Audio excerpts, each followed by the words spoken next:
Hello and welcome everybody. How's it going? My name is Alexander, also known as Xanderjevits, and today I'll continue on my ongoing playthrough of a game called Grim Dawn on hardcore difficulty with veteran included. I am still playing as a Conjurer, combination between Shaman and Occultist, and currently right now I am going to go straight for the fort icon and its surrounding areas. So this is where I am at the campaign at the current moment. So my main means of dealing damage is vitality damage, and also the main class up until this point was Shaman, although I will pick up the exclusive skill from an occultist character, from occultist skill tree, because Shaman does not have something that boosts vitality damage. It's actually vice versa, either occultist or necromancer. But since I'm not playing necromancer as a second class, I'll go for occultist exclusive skill.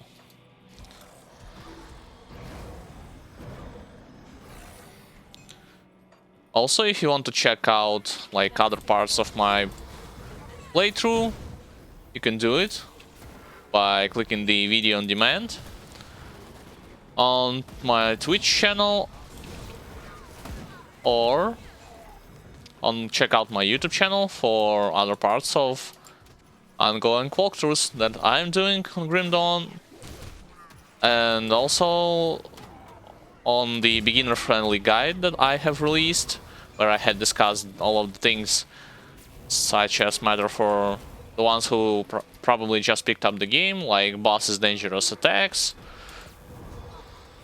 and what types of resistances you need to be working towards at certain stages of the game, what you can neglect, so on and so forth. Also, if you have any question, you can ask them in chat. I'll do my best to answer them.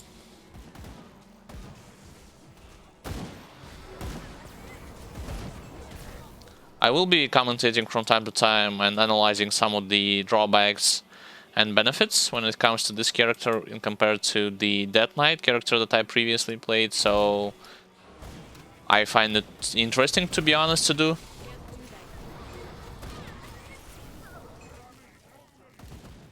And also I should mention that I am using a mod called Grim Internals, which allows me to auto pick up blueprints, lore notes, rare items, but most importantly this mod allows me to see how exactly and how hard my character is hit with certain type of damage, so that I can play around my strong points, weak points, so on and so forth.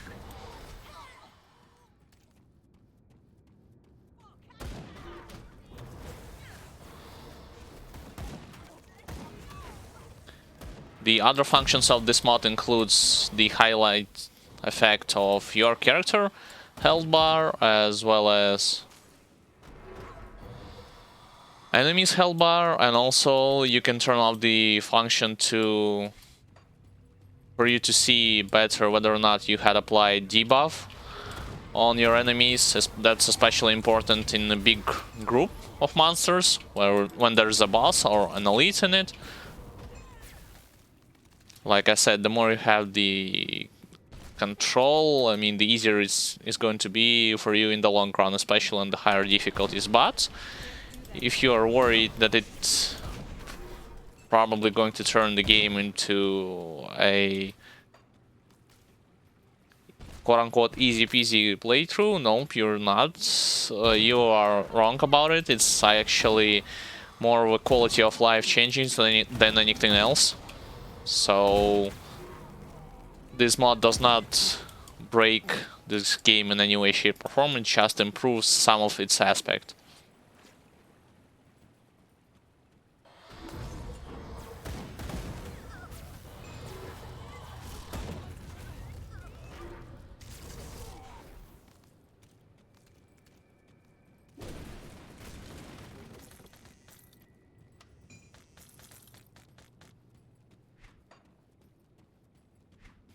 Right, so working my way through the Tomb of Archon, a lot of those melee guys that are hitting me pretty hard because of my lackluster physical resistance, as well as how in general I do have a low amount of armor. So this is one of the weak points of this character. This stage of the game, for sure. Perhaps later on things will change. I mean, they should change if I'm going to go, and I am intent to go on Elite and Ultimate difficulty, so having in the future better armor will definitely going to make things way easier for me to handle.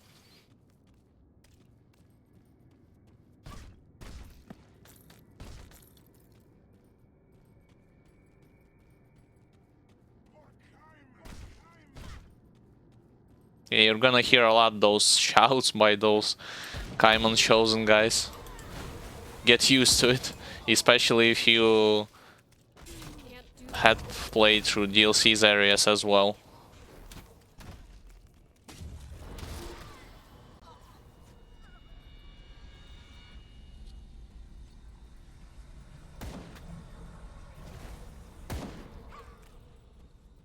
So far my next, well, all the equipment that have been picked up by my character up until this point and included the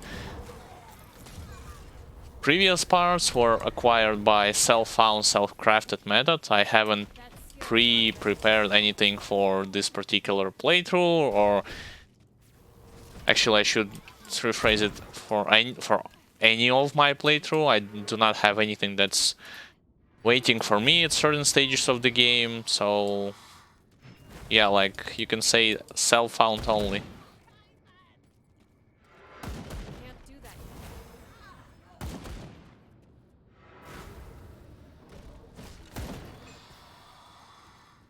I believe you can destroy a wall somewhere. Oh, it's actually on the next floor, not on this one. Let me double check. No, on the next floor.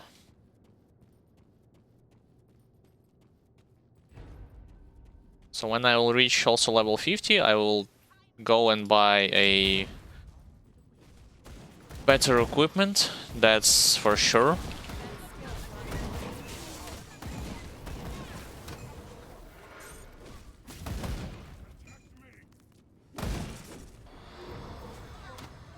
Yes, Kaiman will not protect you. Or Kaiman, or Korvac. None of those guys. Because they are all selfish, ignorant, overconfident. Put it however you wanna call it. Bad people. Oops, spoilers.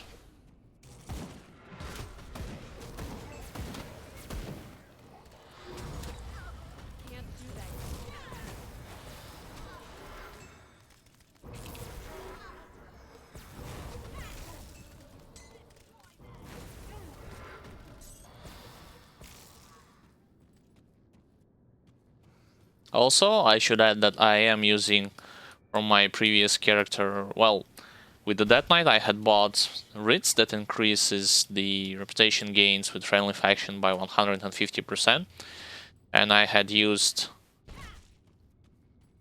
almost all of them, with the exception of one being Barrowhole faction. This faction, unfortunately, I had not been able to leveled up yet until revered status, so I am lacking their Rit. But anyone else's Rit I can safely use.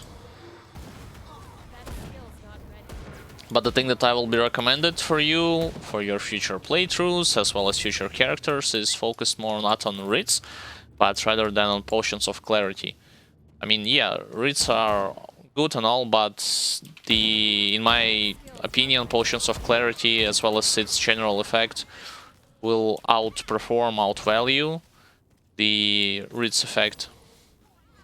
I was doing a mistake of not buying those Potions of Clarity in vast quantities, and to be honest, that's the first thing that I'm going to fix when this character eventually will reach Malmut Resistance faction in the Malmut itself, and from there I'll buy a lot of those potions. To be honest, I'm thinking of buying like hundreds of them.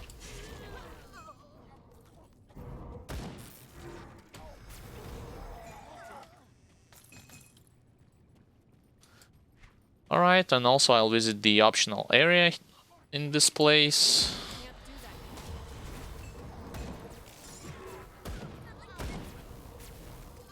One thing that I should add, if you plan to level up the same character, and previously you had played someone like, I mean, someone with the high physical armor, or perhaps a guy with the shield, you should definitely, and you're using totems most of the time, you should definitely keep in mind that you need to play around the totems. You need to either lure monsters to them or prepare your quote-unquote battleground for a fight to come. So this means that your positioning becomes super important, even more important than for the guys with the heavy armor. But also that's the drawback. I mean, you cannot just go into the fray and hope for the best. The advantage, however, being the fact that the longer the fight goes, you actually win from it, because you will be able to stack more and more totems on one place, one area. And by doing so, you're definitely going to increase your overall damage output, as well as your healing capabilities.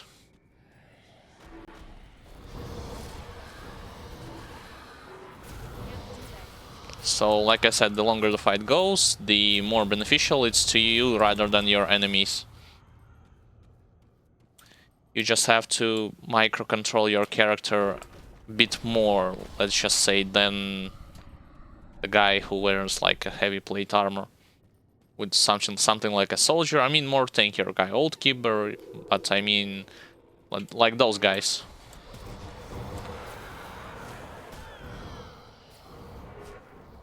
The same deals go when it comes to keeping track of your debuffs, curses, so on and so forth, like I'm doing right now by utilizing the Curse of Frailty, the Devouring Swarm ability, just in general to, like I said, more healing, more damage, all at once.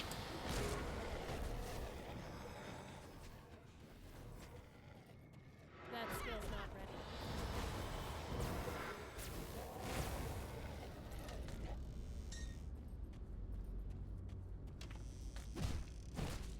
So this side area I will be mostly using for a boss fight, as well as extra experience from it. As soon as I'll get to him, of course.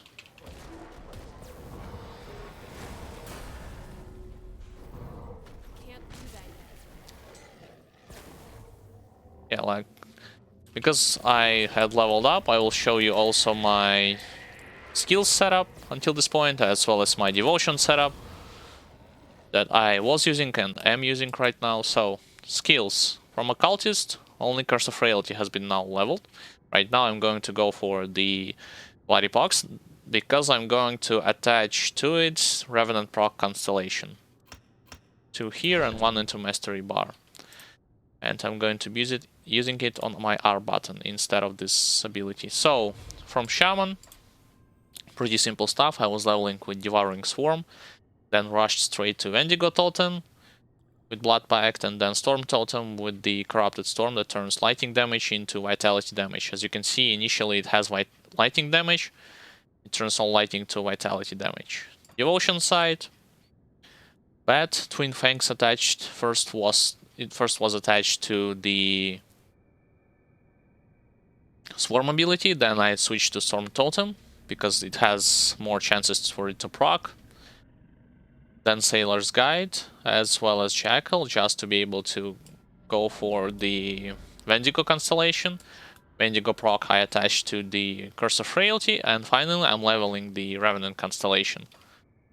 I am using a template for this character, I mean the Grimtools link that I'm going to post later on my Twitch video on demand description, as well as on my YouTube video, as soon as I will upload this video to YouTube.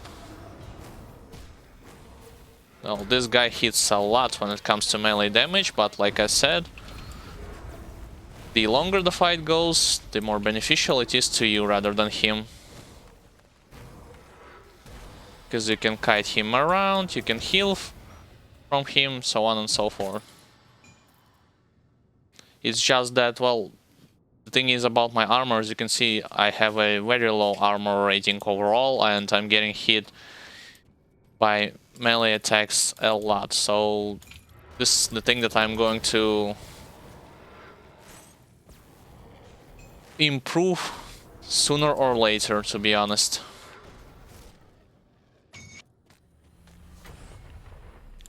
No, actually, sooner rather than later. That's the better way to put it. One more point, take less damage from undead. Can't do that yet. Right now my totems are more than capable of dealing with everything that comes forward, even with those bosses. It's just that Bloody Pox later on will be useful, because on the second modifier, that's called Wasting, it reduces the offensive ability of monsters that are hitting me, my character. This is by default going to make me take less damage from their attacks, no matter from what source.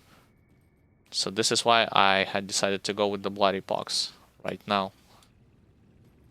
So let's go straight for the boss guy in this area. Come on. Oh, he charges at me straight. Fine. Yeah, and just kite him around. Reapply your debuffs. And you're good to go. To be honest, if you want a short version, yes, the longer the fight goes, this character actually out-damages the Death Knight. I mean, at this point in time, if you are capable of putting up to 3 or 4 totems, as well as your curses. But when it comes to the defensive topic, yeah, this is not your best option if you want to feel more safe from all of the attacks, if you are getting hit or not. So this shrine I cannot restore yet, I'll restore it later. I need to go back to Sorrow's Bastion. And go towards the Order of the Dead's Vigil, complete this quest and pick up another one.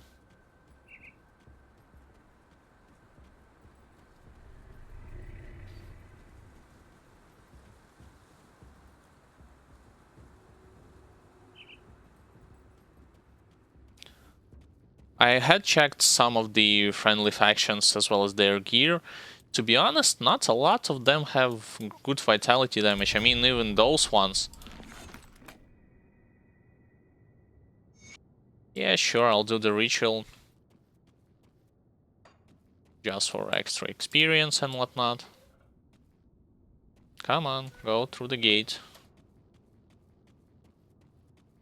I mean, I assume the better choices or option, put it however you wanna call it, would be later on the Barrowholm faction, as well as Melmoth's, no, not Melmoth's Resistance, the Coven's Refuge, or Cult of Soleil, Eldrick, or Beastmail later on. It's just that right now I should have put Totems preemptively.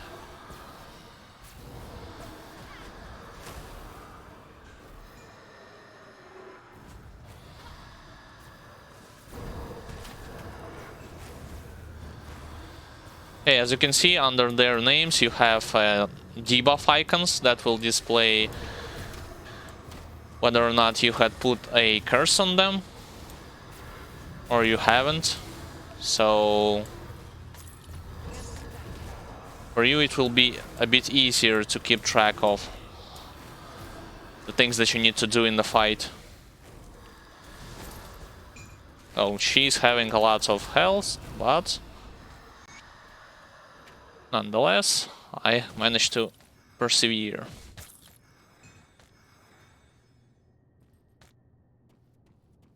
Yep, so this quest has been completed. Let's go and quickly speak with the quest giver.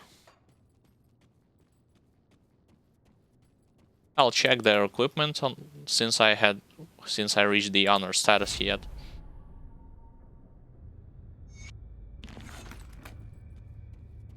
And they also gave me the faction quest, so let's check honored. And type vitality damage. Cold vitality. Amarasta's blade burst. Ether resistance offensive ability. Instead of vitality resistance. This could be useful just for the ether resistance, to be honest. I mean, less for the elemental resistance. Although bonuses like, yeah, like less than satisfactory. What about this ring? Vitality. +2 to bloody pox. Now this is actually better. Poison and acid is not that important. I mean, I can switch it with my... And also chaos resistance. Yeah, it's definitely better, to be honest. I can switch those rings with mine. Yeah, because attack speed as well as casting speed is not that important, because you are applying your curses as well as putting totems instantly, so having more attack speed or casting speed doesn't gonna benefit you in any way, shape or form, but having +2 to bloody pox definitely will.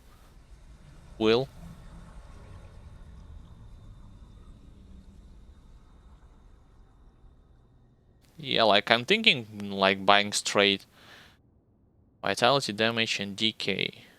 Bleeding resistance. I am using vitality resistance. Yeah, it's definitely worth to buy. So let's buy them in separate slot and not confuse them from my gear. So 2 of these. 1 of this thing, and rings and amulets. Is this an amulet? It's an amulet, so 3 of these. Fine, fine, and I'll go to town and switch things up.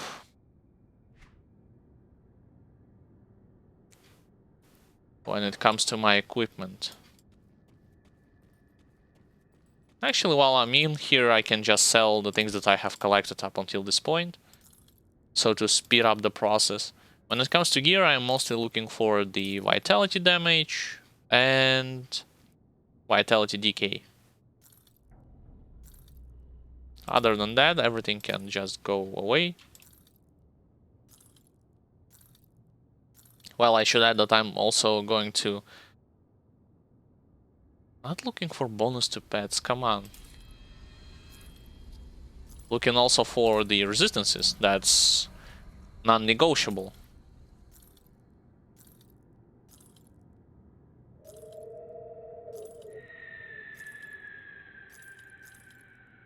Already learned. Lightning electrocute, yeah.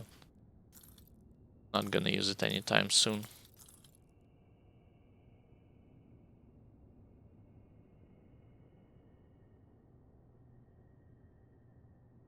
Yeah, I like my belt because of the pierce and chaos resistance.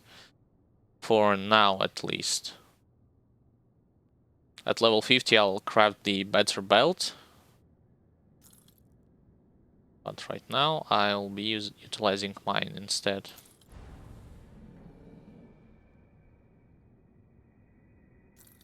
I am saving attribute points. I mean, most of my points was put it towards physique when it comes to attributes, and some of it was put into spirit.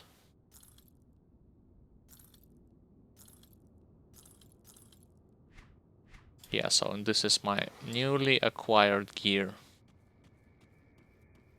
Yeah, their faction quest I'll be doing way later on, when I decide to tackle with the hidden path quest line at the same time, so there's no rush for me to go, there's no need for me to go straight to them. Let's take a look, shall we?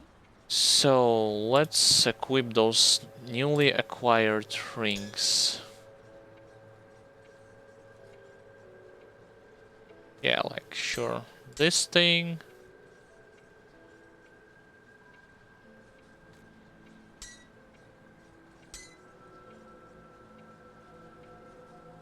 I am starting to lack my poison resistance, but later down the line I'll be going for the Blood of Drake anyway, so...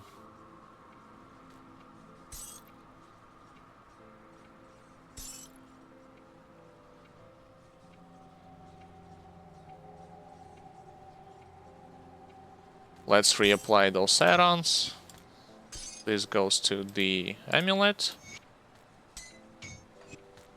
And those two goes here.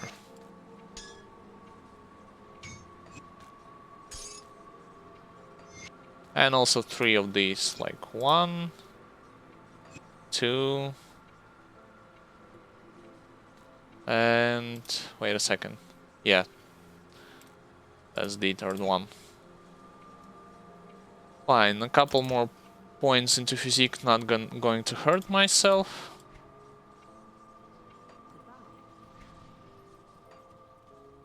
And then I'll go straight for the fourth icon. Alright, so I am now having a better picture when it comes to chaos resistance and ether resistance.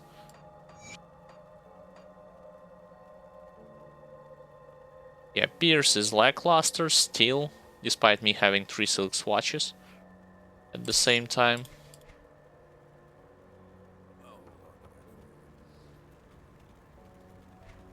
But definitely a better thing when it comes to chaos and ether. So let's go back to fourth icon this time. And go straight for the armory.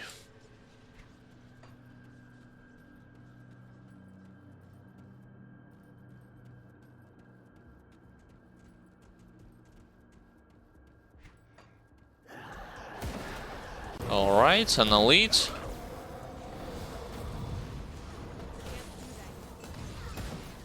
Yeah, as you can see, the more damage source you have, and also the longer fight goes, I do not think that anyone is going to survive in a prolonged fight against Vitality caster. Conjurer, I mean Necromancer, Occultist, or Shaman Occultist, you name what you can. I mean, you play what you can. I am playing the Shaman Occultist, but you can also do the same sort of stuff with the Necromancer.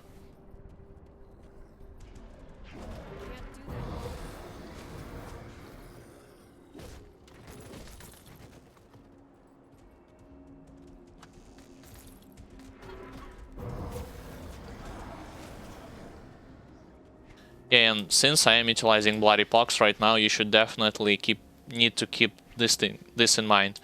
Bloody Pox is going to take a good second or two to start spreading its disease to nearby targets, so this means that it will not going to activate instantly. I mean, I can show it to you right now. So it wasn't instant, the effect of it wasn't instant, but still. This guy just stuck there under the ladder, poor guy.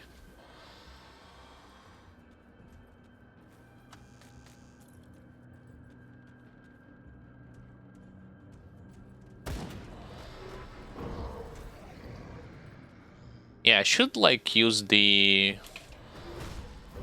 box effect more often on those guys. It just helps, especially against ethereals that are having a habit of their own of just spawning on one and the same place in vast numbers.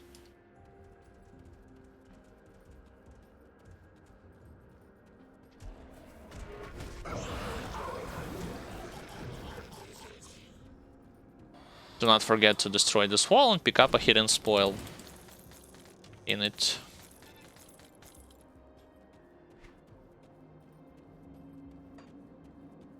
Let's go into the fort itself.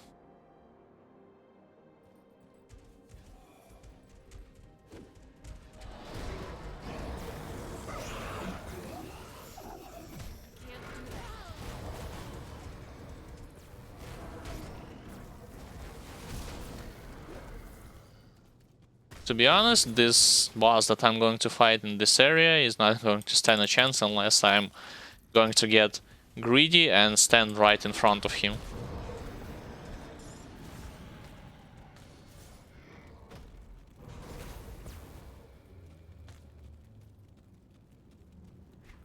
Let's clear the right areas first. Can't do that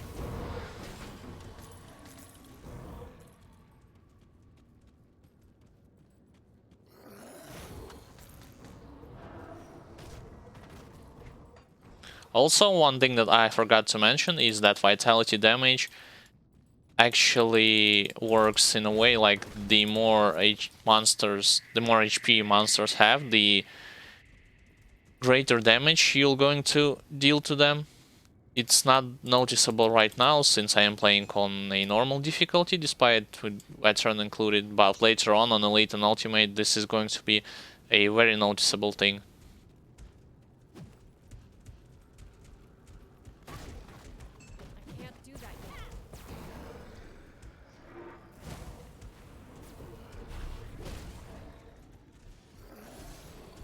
Alright, Elementalists.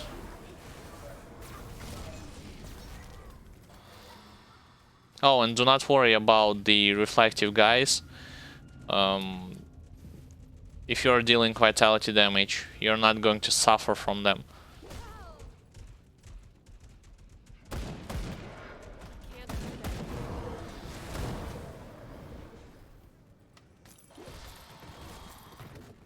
that. Yep, so one quest item had been acquired.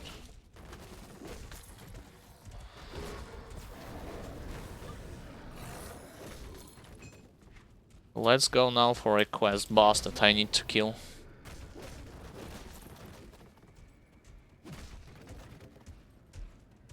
Also, the thing is that with Bloody Pox ability and its effect, it also reduces the That skill's not mine. overall HP that monsters are having.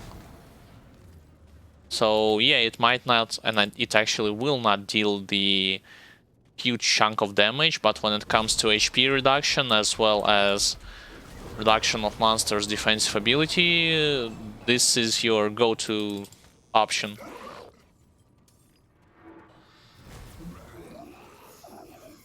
Right now it doesn't have a lot of points in it, but I'm going to be leveling it either way until its respective soft cap.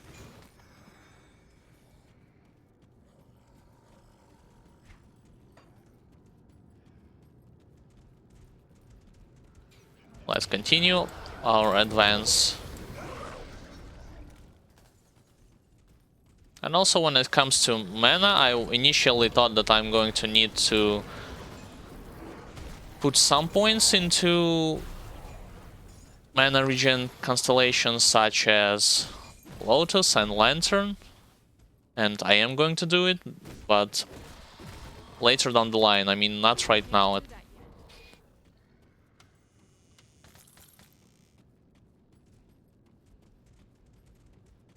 Just because I am going to wear in my hand a scepter and also the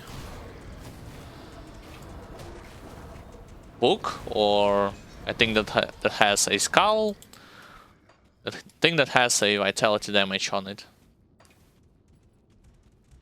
Alright, they are actually running from the left. Let's clear this area as well.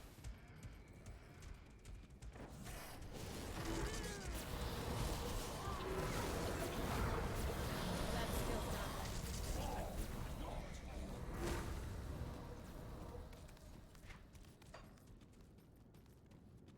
Yep, so they have been dealt with. That skill. Oh, this is actually a good choke point, especially against an elite there. He'll not going to survive. He's already running, and he's already dead.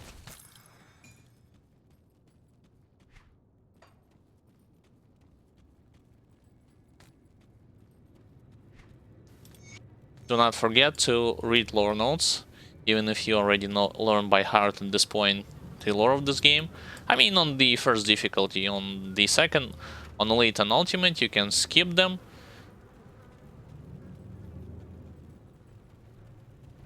Stubborn human, you've already lost.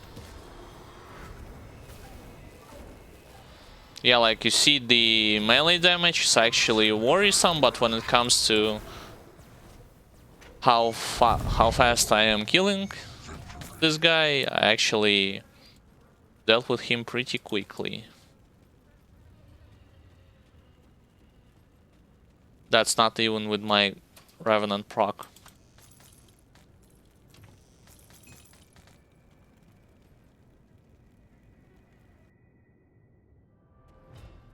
Let's go back to forward icon and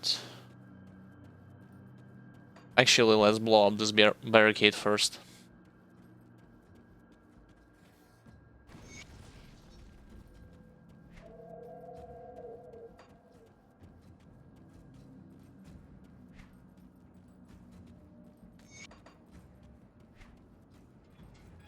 On the next area, I'm mostly going to be looking for the Tonic Rift for the Orvari Legacy questline. It worked out. We cannot say.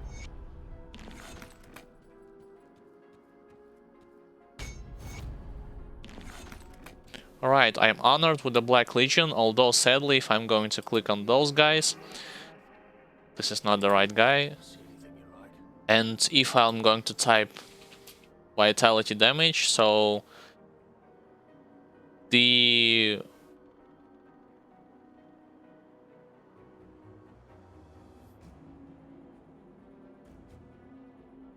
thing is that it requires level 50 first of all to apply. That's one thing. The other thing that they only have this hat for me to wear, like caster helm, and that's it when it comes to vitality damage. To be honest, I am...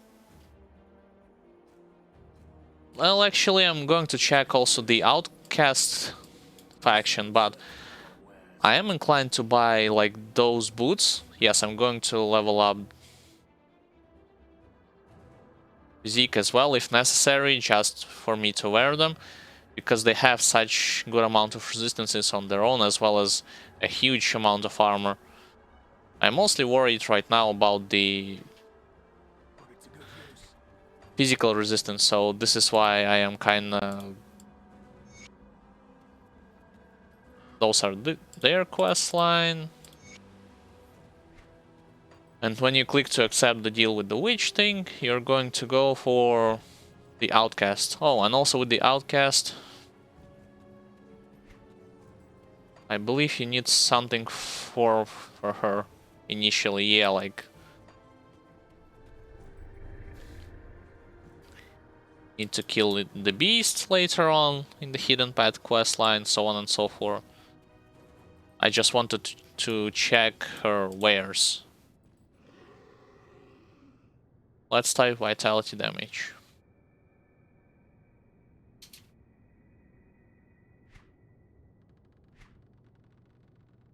Nothing, only this.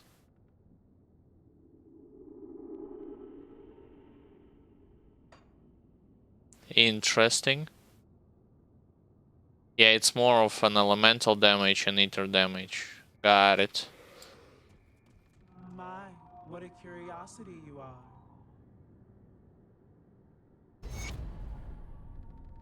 No worries of me losing the honor status with the Black Legion. I'll get back there in no time. Ancient Heart, Blood of Catan, and Tainted Brain Matter. I should have brought it with me. So I'll get there in no time just because I am utilizing those scrolls. And even without them, despite losing your honored or revered status or whatever you may have it, it will be a point when you're going to level up all of the factions until revered or honored level. Either closer to second half of elite difficulty or at ultimate difficulty. So let's pick up one heart, one tainted brain matter, and that's not the thing. A lot of Catan.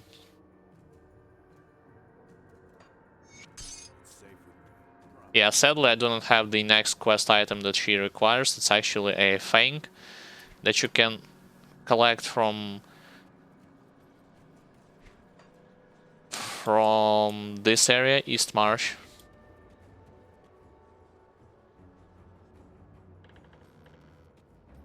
I am going to go there eventually, just not right now.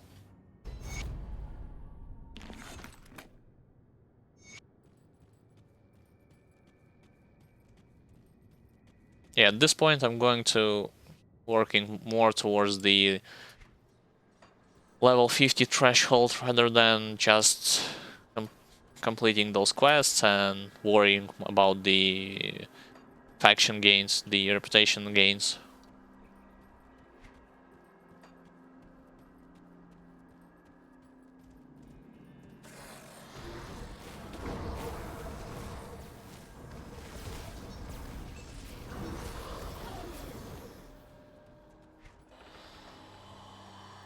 Yeah, this area, be careful of the mines that you can step on from your friendly Black Legion guys. They actually, believe it or not, strange how those mine works in a fashion that the higher the difficulty, the more damage those mines will deal to you. Yeah, that's a thing. But also the odd or strange thing is that those mines actually does not deal that much damage to ethereals. So it's actually vice versa. They deal damage to your character, yes, but when it comes to ethereals, nope. So those are the mines that I'm talking about. Be careful around them.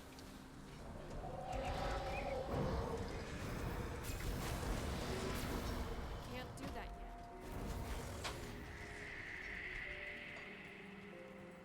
yet. The Tonic Rift can be spotted in different locations in this whole area, Plains of Strife, so you just have to keep looking.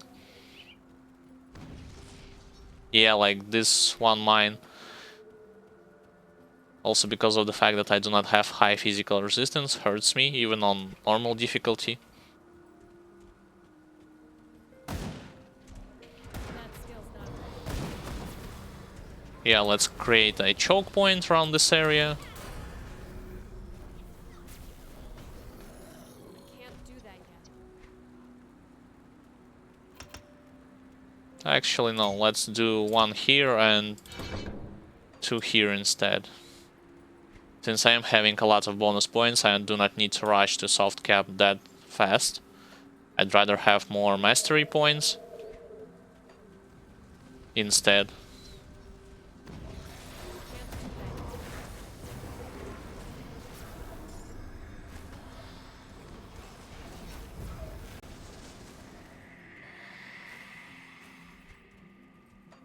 Alright, they are being dealt with. Let's continue looking. That skill's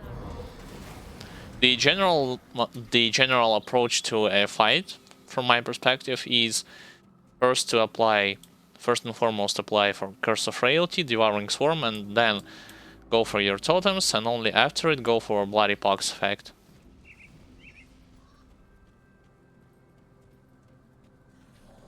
That skill's not ready. Well, this is going to be interesting. That skill's not ready. I assume this thing is going to die very fast. Yep, I was right. It wasn't even able to summon the ethereal monster for help. It's not like I'm showing off or anything, it's just,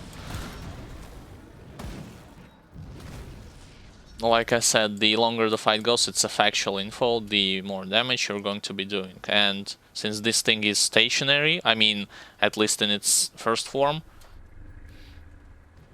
you'll have all of the time in the world to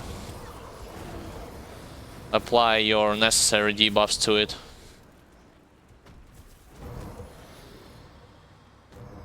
Oh, Amalgamation, same deal.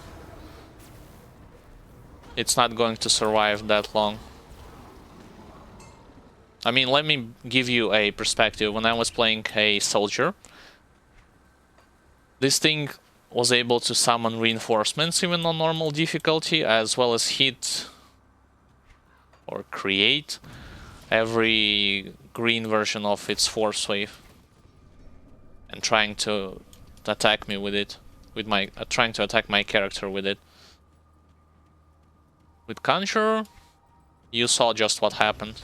Oh, come on. I was doing a very bad job of running through those mines.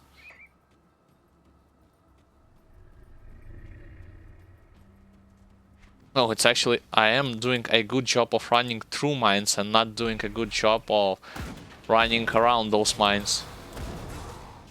Oh, it's an elite. Alright. I was actually frozen because of his aura.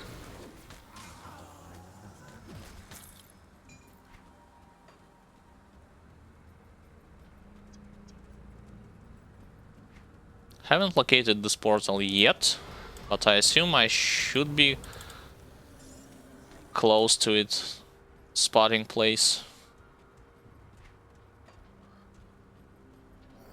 Another good choke point. A lot of ethereals in this area. Let's put my totems closer to this thing.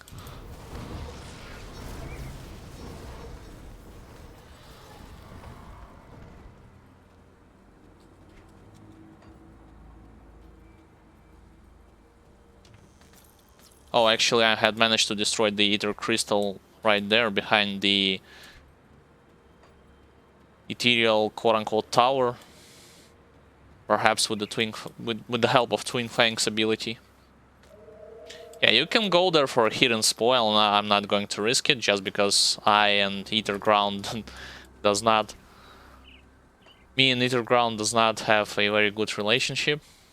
Anyone who has watched my previous Death Knight playthrough know what I'm talking about. Yeah, so this is a Tonic Rift that I was explaining to you earlier. Actually, how much of an inventory space I have? Not that much. Perhaps I do need to go and sell some stuff first. Because if I wouldn't, then in the place that I'm going, I do not have an ability to use my personal waypoint or rift gate.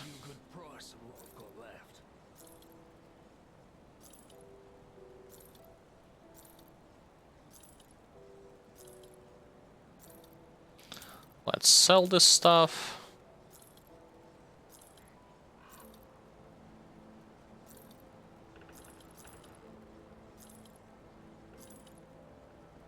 Yeah, like I was initially, when I was playing the Death Knight character, taught how you should always try to wear heavy armor, even if you're playing a caster character. And the thing is that, yep, I was right. Why? Because should you not wear this type of armor, or in general not have a high armor rating, you're going to suffer a lot from just regular auto attacks, physical attacks from monsters.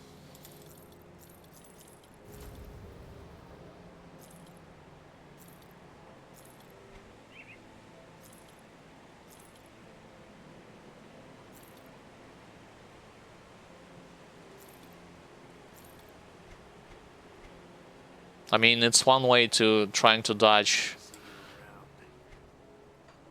skills, so on and so forth, and it's completely other way of you trying to dodge the regular attacks.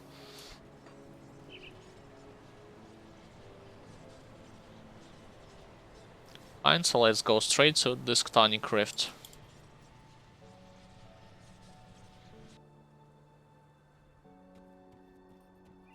I already see an elite right there. Let's curse this guy with everything that I have. Those guys as well. Yeah, they have the ability to root you in one place, but if you have your healing sources up and going, such as my totems, you should not having any sort of a problem. Because as long as you're dealing damage to something, means that you're healing.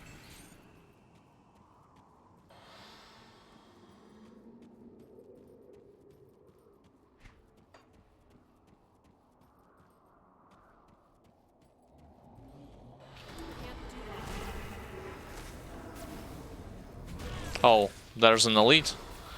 He has the teleport ability, but he's dead. Skills not ready.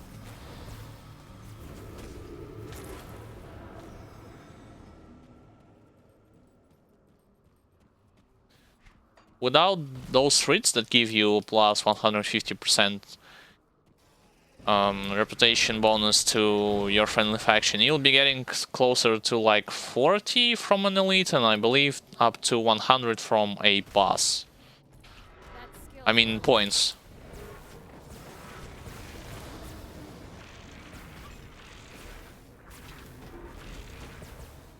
can't do that. That's not even counting your regular monsters.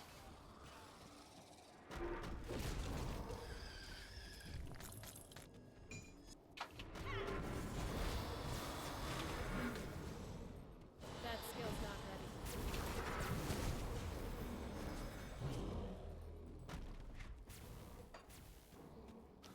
In this area, you'll have a good chance of finding a treasure troll, so this is why I am continuously looking for it.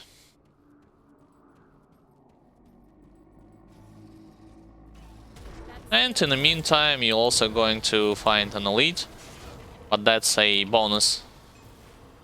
I am moving backwards a little bit just because those guys have the ability to explode, and I do not want to get hit by their initial explosion. I mean, the post-death effect explosion, it's a better way to call it. That skill's not ready. Oh, a charger also. Fine, fine. Let's debuff you as well. That skill's not ready.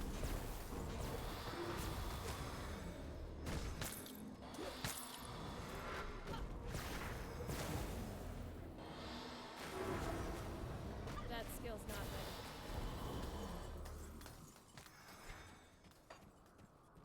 So far, a lot of elites.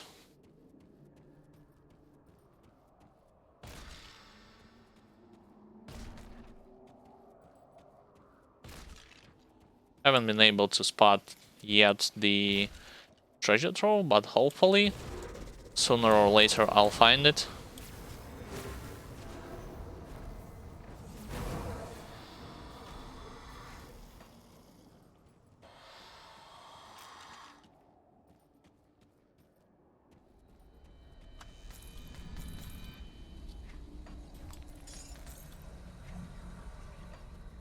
Let's see. Can't do that. Yeah, like 2.5 levels yet until I can buy better equipment.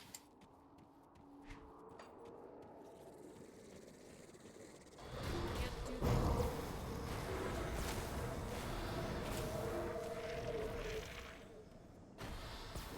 Also, this was a good call of buying those newly acquired rings from Order of the Death's Vigil, because of the fact that having more chaos resistance as well as more ether resistance is definitely going to help me in those areas or in future ones, such as Bastion of Chaos and Port Valbury. Skill's not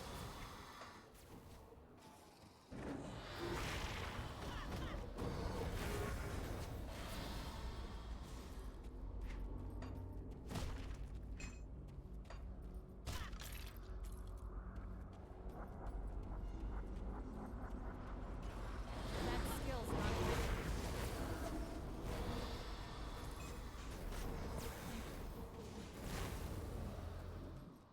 Alright, this is actually not a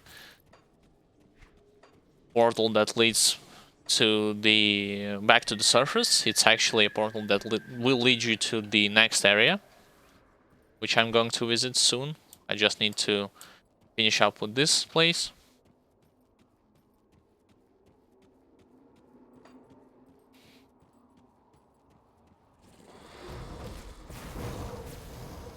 And also one might ask, like, and not ask, but just see the speed of the gameplay of which I'm playing this character when compared to the Death Knight is actually slower, but I'm not going to deny it. Because, like I said, you're going to have to make some time to prepare your totems, like I said, as well as go for your debuffs, go for your more totems, so on and so forth. So I initially was so much used to having to press like just one button, which was Force Wave, and shouting, like, to be honest, before wearing a Krieg set, I was using Force Wave, Warcry, and Mark of Torment. So 3 buttons, nothing more, when it comes to soldier leveling process. And you can see right now when it comes to Conjurer, I am using constantly like 2 debuffs, 2 attack buttons, and I'll have more such as Sigil. I'm going to use the Blood Dreek effect as well. Blood of the Dreek effect, excuse me.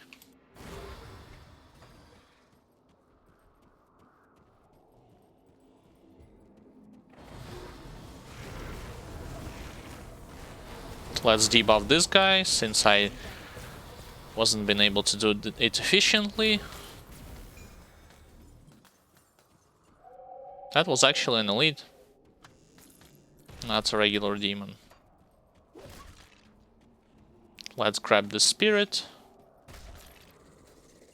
That skill's not ready. Yeah, on those big Ravager guys, it's actually a good idea to put your Bloody Pox on them, since they have a high amounts of HP. Same with those Harbingers, by the way. And by default, this means that this disease is going to last on them longer, work more efficiently, so on and so forth. And spread to the lesser demons, such as those White Fiends. Can't do that. This is a rift that will lead you to back to surface. But like I said, I'm not going to use it right now.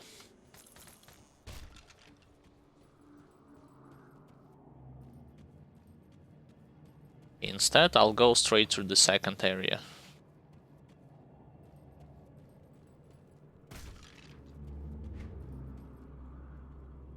Vitality damage, level 50, empowered. Ether resistance.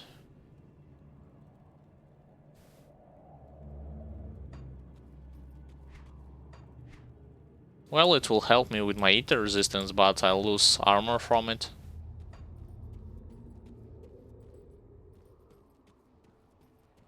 On the second floor, you'll be facing against even more elites, but most importantly, you'll have the opportunity to get rid of a boss right there. Oh, this was a bad spot right from the get-go, because I was attacked by all of those demons.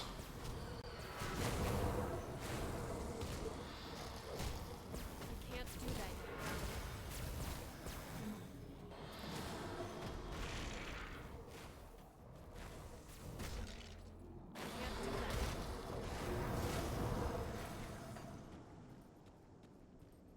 Most importantly, this area is...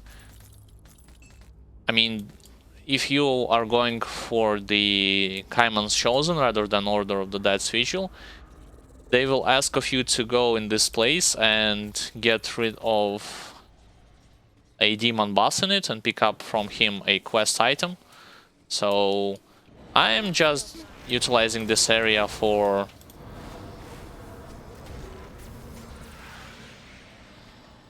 more loot and experience purposes. I'm not going to complete a faction quest in here, other than collecting on the previous floor Spirit of McDragon, but that's the thing that you're going to collect anyway, no matter what faction, Order of the Dead's Vigil or Kaiman's Chosen you're going to choose.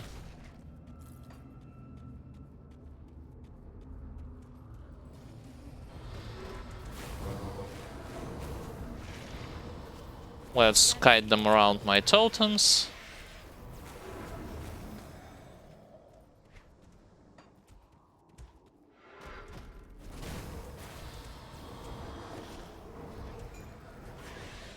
Yeah, even those I had managed to aggro a boss, but that's not a big deal. So I was about to say, like, even those Void Fiends that initially have a very high chance of resisting your attacks, because they have a high vitality resistance, they do not give a threat to you if you have applied your debuff, such as Devouring Swarm and also Curse of Frailty on it.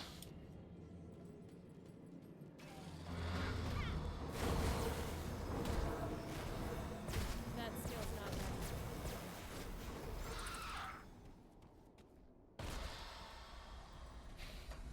Let's continue clearing this area.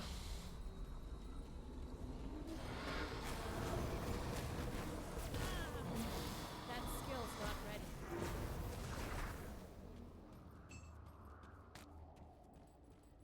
So I can go here.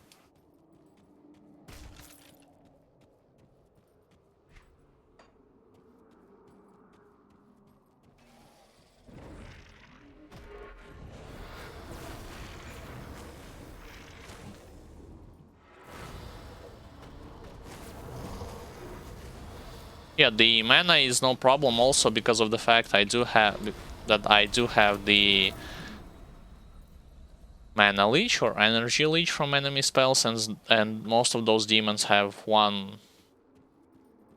casting one form of a spell or another, so this is why when it comes to getting mana back, I am rarely utilizing, at this point I should add, I'm rarely using some form of a mana potion.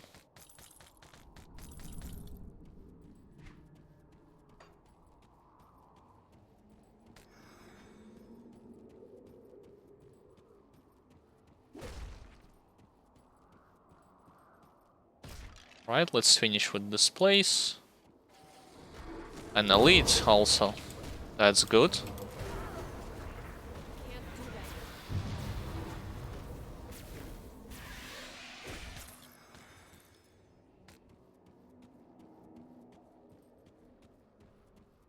that. Also another elite. I'm in luck. That skill's not ready.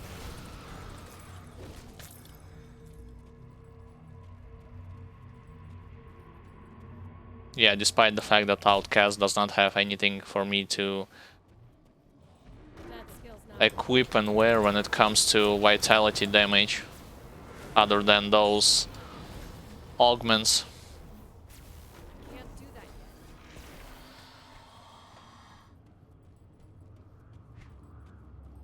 Alright, so coast is clear, I can get back to surface.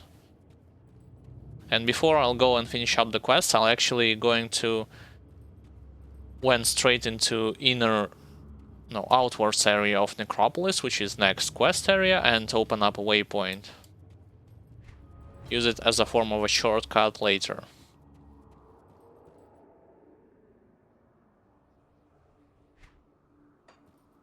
Yeah, instead of going back like right now.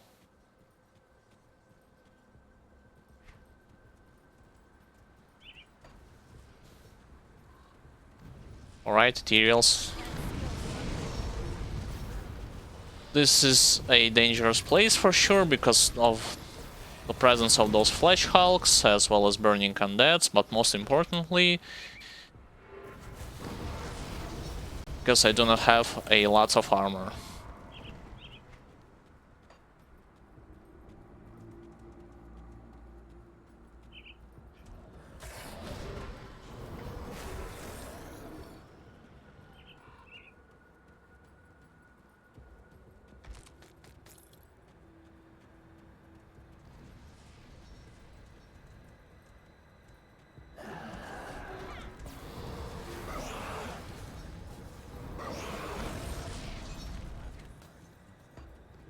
Alright, those groups of monsters has been dealt with.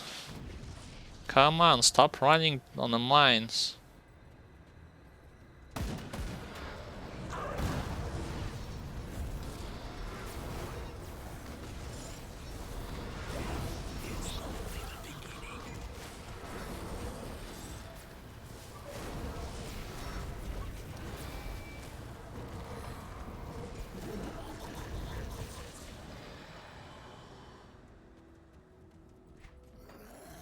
Yeah, I need to clear the as much materials as possible. That skill's not ready.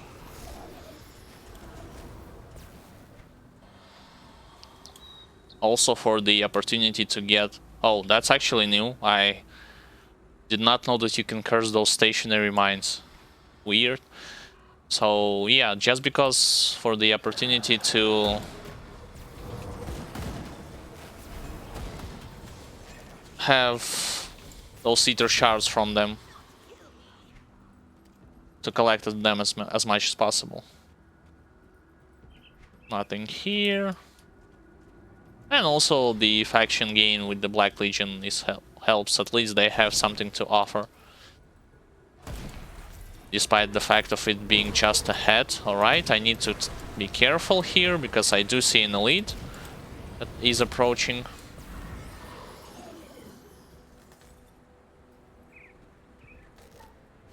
Actually, there was two of them. Haven't seen the second, sadly.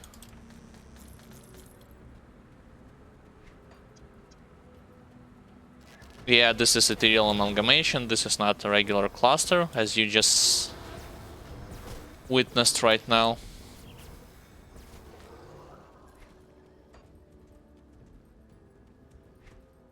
I mean, I can't tell you an assumption how to differ the amalgamation from regular clusters. Usually those amalgamations have a bigger area where they are lying. I mean, how to phrase it correctly, they have a bigger place that their body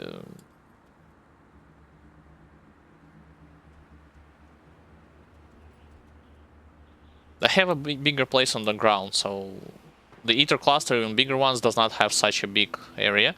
And also the surface is more of a black with green rather than strictly green color. But this is an assumption, this is not a guaranteed thing that I was spotting from time to time.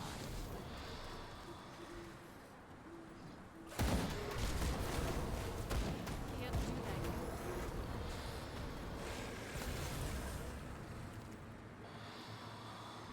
Alright, so this is the waypoint that I was mentioning.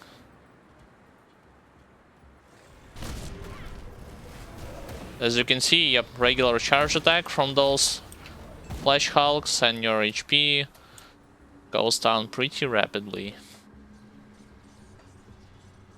So first I'm going to go towards this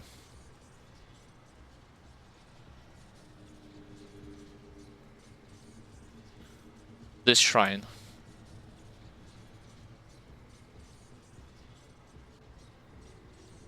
Which will give me my devotion point that I'm going to use to get me closer to the Revenant proc.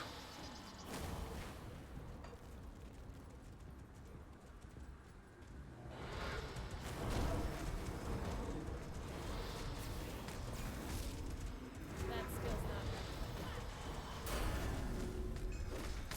Managed to level up.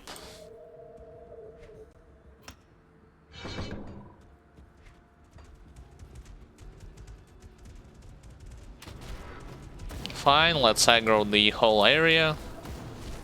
Get rid of those Crobbles, those chill main guys.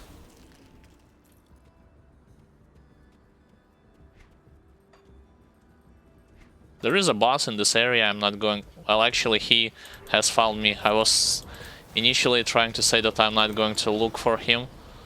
And instead, he had found me.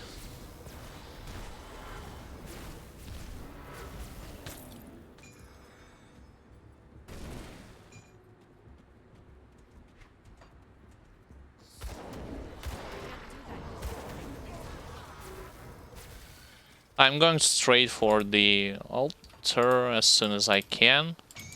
Yeah, because there's going to be a lot of monsters right now. As you can see, it would be good if I was able to put at least, yeah, the Bloody Pox effect on them.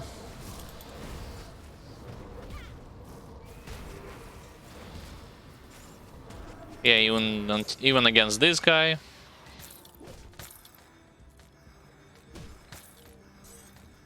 Let me collect all of those things that they dropped first.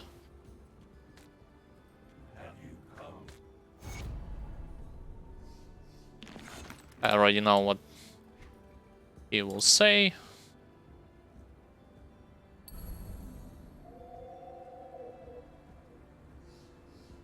Alright, 3 more points until I will be able to attach the Erasing Dead proc on 2 Bloody Pox. So this quest has been completed.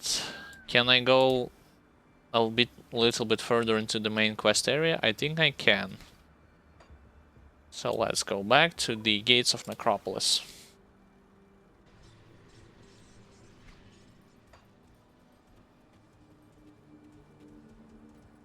And to get to the point where I want to have another shrine restored, I'm going to stay closer to the right.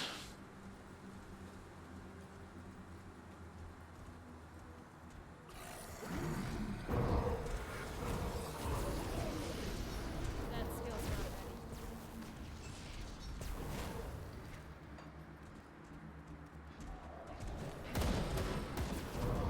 The thing is that Bloody Pox is definitely helping me against those Flesh Hulks, Ethereal Amalgamation, even right now. Without every possible modifier that I can think of on it. I mean, it helps because of the fact that it reduces the health of the target. I can show it to you what I mean. 7 to 10% reduction to enemies' health.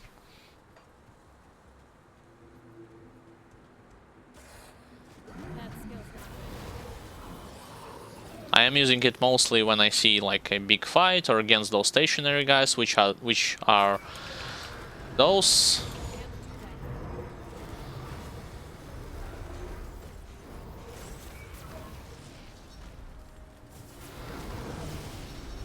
Yeah, like those obelisks that are dying pretty rapidly. You can also go there for yet another hidden spoil. But I'd rather not do it. Can't do that yet.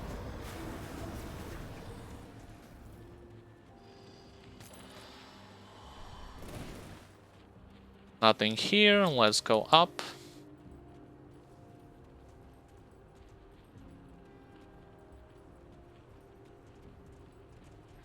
Let's destroy first this crystal formation. And then go from this area instead. That skill's not ready.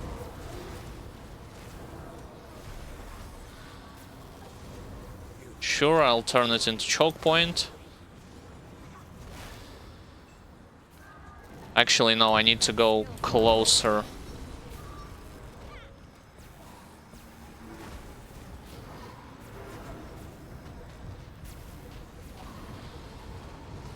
Alright, he was only able to do the That skill's not ready. 3 attacks with his pseudo force wave.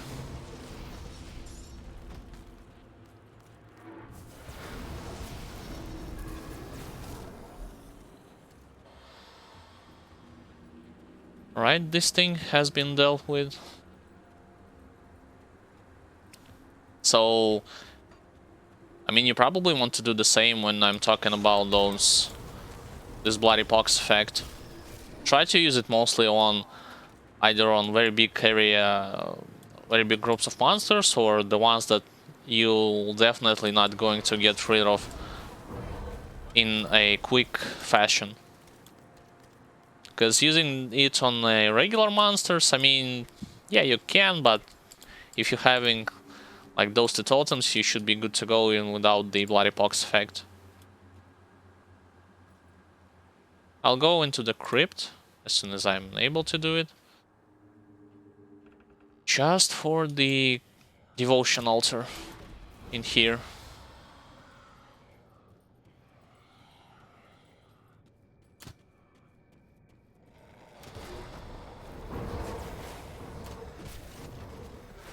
And remember that this character is all about the controlling your battlefield rather than going straight into it.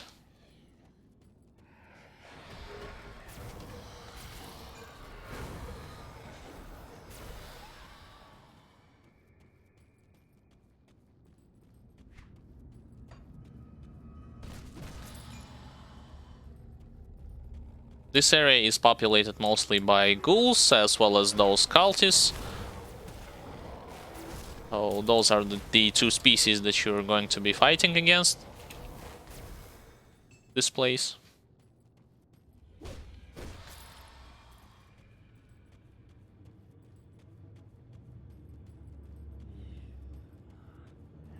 Yeah, some of the ghosts as well, but they are usually the exception from the rule. Two elites, no problems.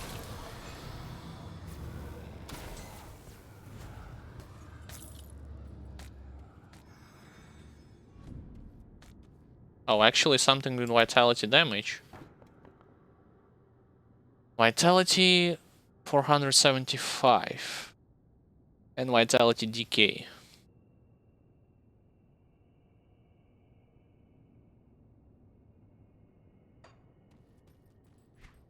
Yeah, I might save it up until level 15, but who knows whether or not I will be able to pick up something better.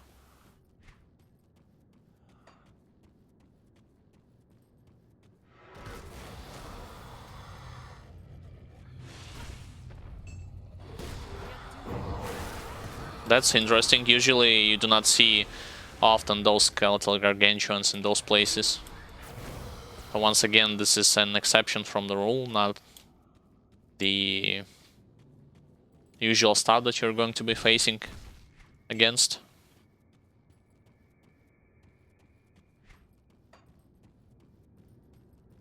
And since nothing particularly interesting, I mean, or challenging is going on, I will use this opportunity to say hi and welcome for all of those who are watching the stream from the beginning or have just tuned in recently or just want to get some of the Grim Dawn content on Twitch.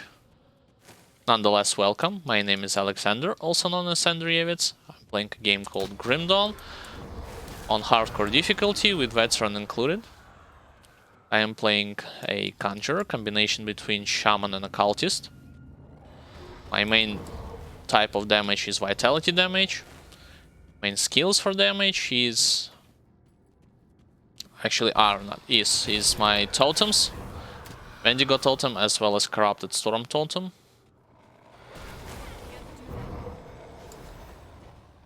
When it comes to where you can find other parts of my playthrough that you had previously missed, you can check them out on Twitch Video On Demand or on my YouTube channel. All the links you can find in the description. Same deal goes if you want to check my previous parts of that Knight playthrough, character that I was managed to level until level 100 and complete ultimate difficulty with him, but only the vanilla content. You can check them out on my YouTube channel as well. Also, feel free to ask any questions in chat regarding game aspects or just in general. I'll do my best to answer them. For this character in particular, I'm using a template, a link that I will be posting on in video description soon. As soon as this video, the stream will be finished, as well as soon as a video on YouTube will be uploaded. So you can check how this character is going to look like at level 100. My goal is to go for the Dark One set on ultimate difficulty, and I'm eventually going to reach it, so that's the plan. Hopefully it will work out.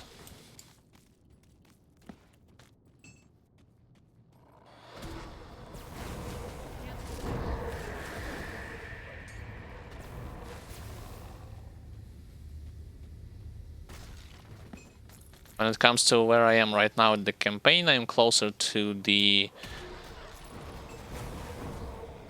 endgame vanilla stuff.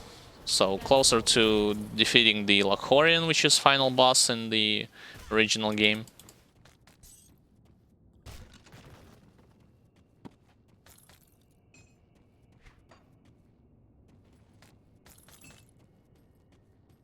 Let's continue to roam around this place. That skill's not ready.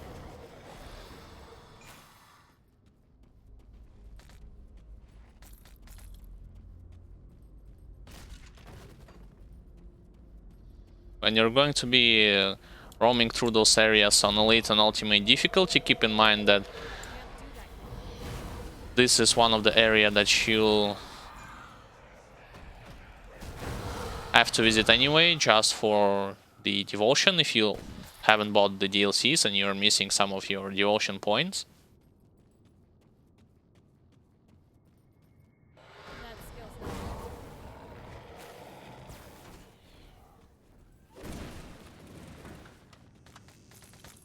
ready. As well as you have a higher chance of finding just legendaries after level 50, because there is a lot of hidden spoils in this area.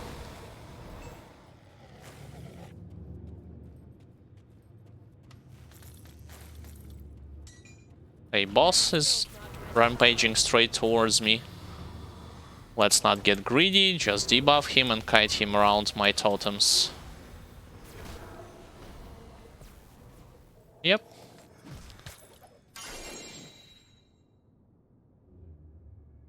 Yeah, like, sure. At this point, I am more than positive that game has, like I said, recognizing what previous character you have played. So, believe it or not, the high amounts of gear that I have collected until this point was catered towards the physical/internal trauma damage character that I was previously playing.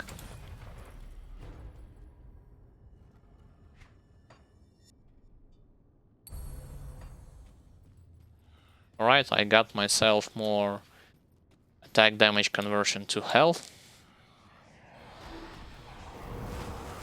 So this is by default means that I'm going to heal more from every possible source that I have.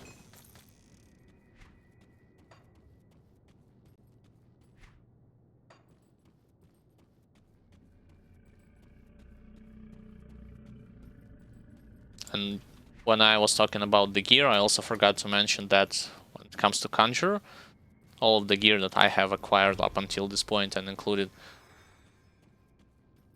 the stream that you're seeing right now is actually was found and equipped by self-out methods. Nothing was pre-prepared for this playthrough, so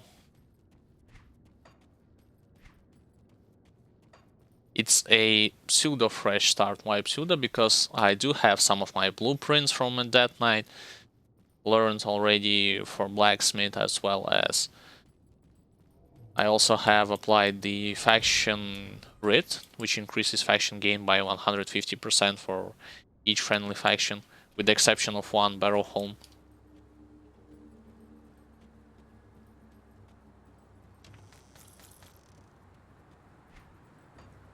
But when it comes to other items, and also, yes, I have checked, you can find where a better items as well as potions of clarity, which will further boost your experience gains for your other characters.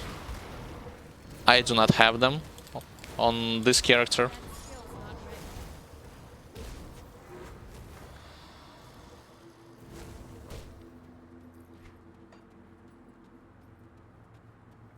ready. I mean, I do not have them in generally for every character, because I was not expected for that I need to buy a lot of them. I bought, believe it or not, just 10, so 10 is not enough in my opinion. You'll need vast quantities of those items. That skill's not ready. So this is a mistake that I'm going to quote-unquote correct.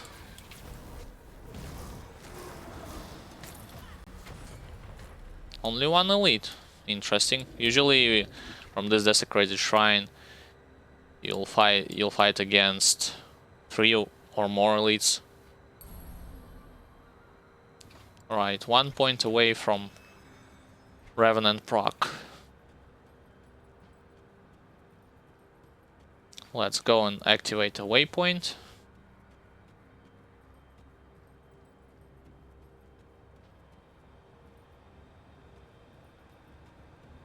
Yep, there it is.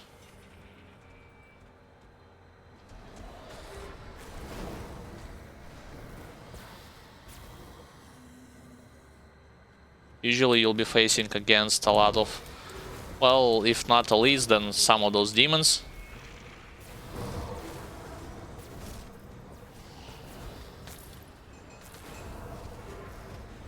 Can't carry it. And I cannot carry any more items. Alright, got it. Actually, I should have picked this page. Have I picked the first one? I think I missed the first one as well. Can't carry anymore.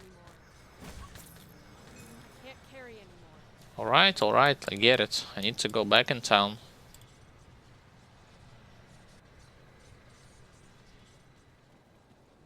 Let's sell some stuff.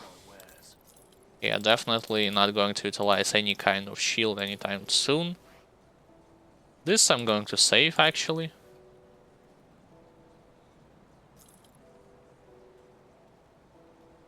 Level 50, but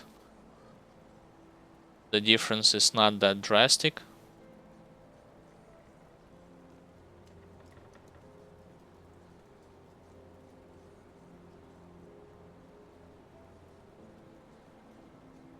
Yeah, perhaps I'll save them. Sure. Those are the boots that I'm going to sell.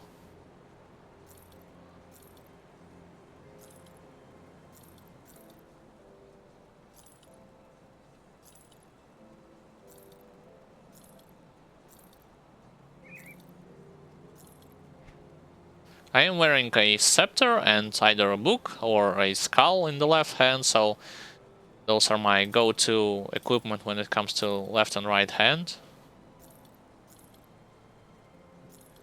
Also, due to the fact that later on I'm going to be leveling the Lantern constellation, which I believe it only works, let me double check. Scepter, dagger, or caster offhand, so this is the main reason why I'm doing this stuff. Oh, come on, why it has a bonus to pets on it?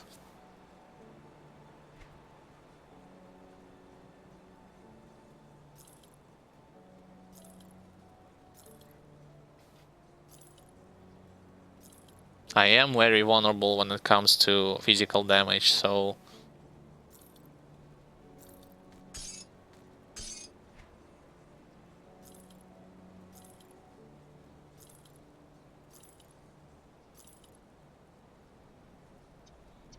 Cold vitality damage.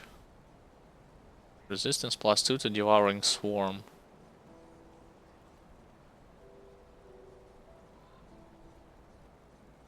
Yeah, but I'll lose the chaos resistance, the thing that I'm not going to not wish to lose right now. Because of the Bastion of Chaos and all of that stuff.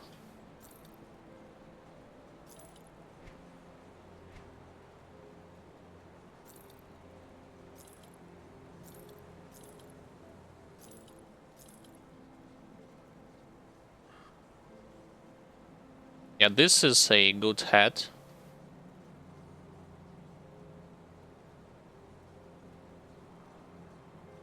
A bit better than mine, but at level 50 I'm going to wear another one from Black Legion faction. Yeah, I'll sell this stuff.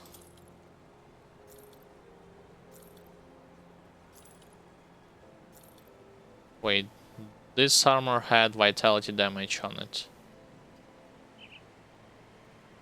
Retaliation?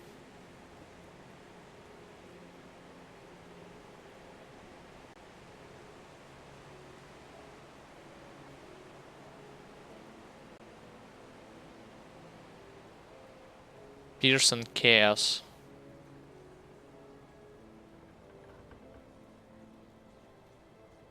Well, to be honest, like, I can buy it and wear it. Sure. I mean, buy it back and wear it. Tinkering is my specialty. Right, let's change helmets. With keeping the add-on for sure.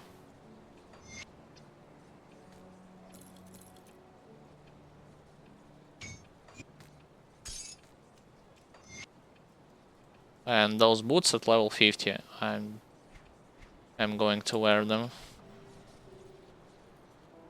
Yeah, so I had lost a bunch of poison resistance. But like I said, I'm going to level up the aspect of the Guardian later. Actually, I can remove like one Silk Swatch in favor of Anti-Venom Self, to be honest. Safe storage, no questions.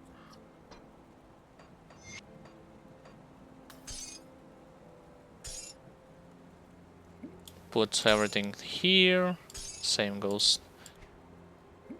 for the oils, ointments, and those two new items. Do I have a free anti-venom self? I do. I'll keep an eye on this. Yeah, I will remove one Silk Swatch in favor of anti-venom self.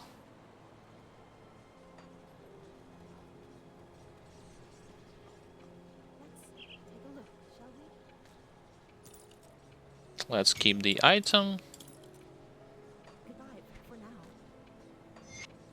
Yeah, a bit better.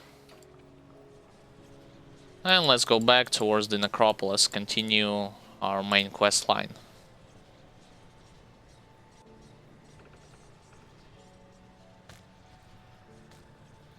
Took you long enough. The cult of Catan. It appears that the ritual is. And he asks of me to stop the ritual by first destroying those blood wagons.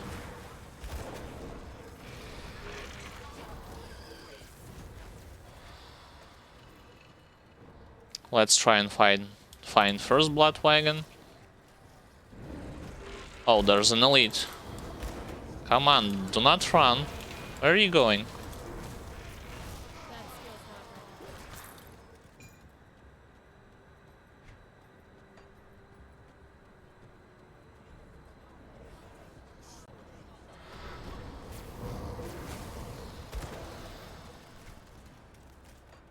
There should be this blood wagon nearby.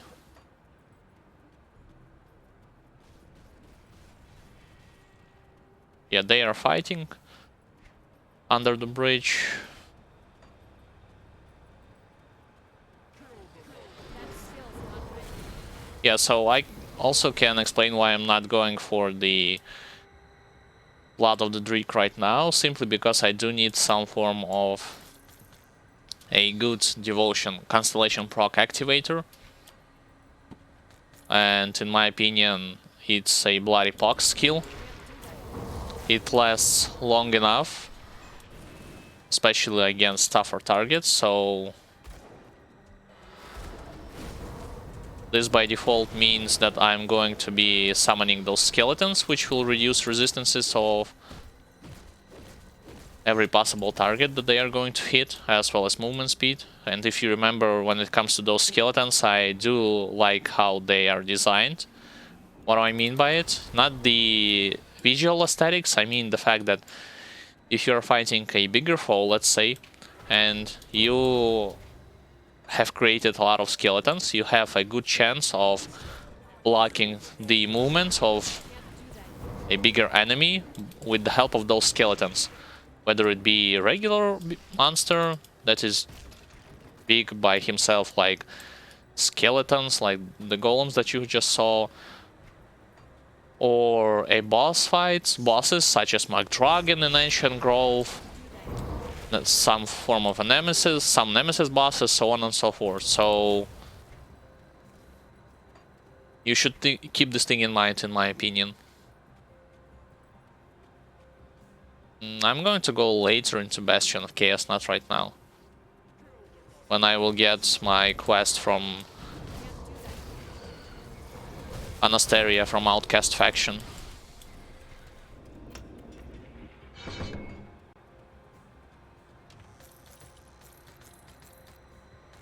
Right, managed to get my exalted stash. Yeah, I had missed the previous 2 lore nodes. I'm not going to go back for them.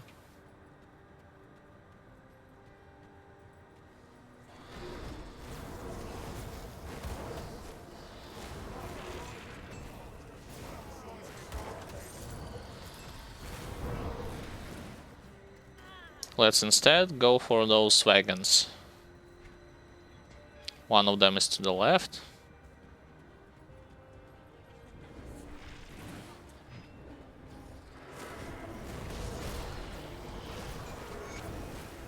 That skill's not ready. And I only need one more to get rid of.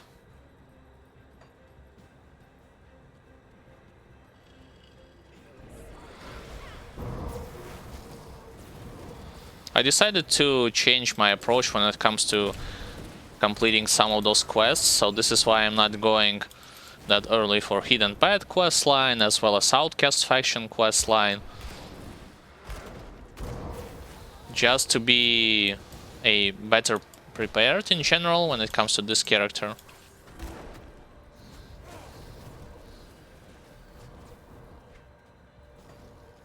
So I do need to go already and stop the summoning of Lochorian, fine.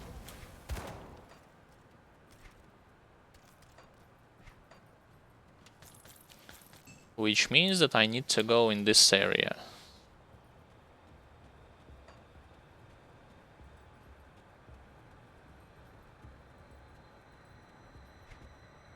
It would be nice if I can go right from here. Oh, but sadly I cannot. Can't do that. Yeah, this explosion is going to hurt you a lot on ultimate difficulty. On elite, yeah, it's going to hit you harder, but not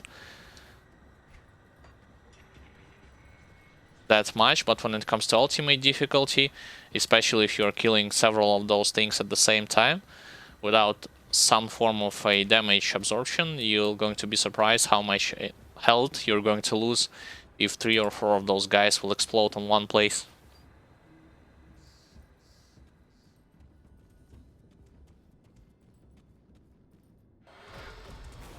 An elite. That skill's not ready. He has been destroyed. That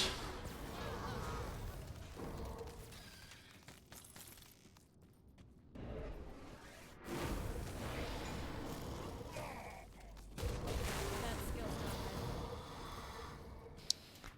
Only 1 level away, guys, from having a better head. Yay me. Head is going to make or break my playthrough. Lol, I'm joking, but still.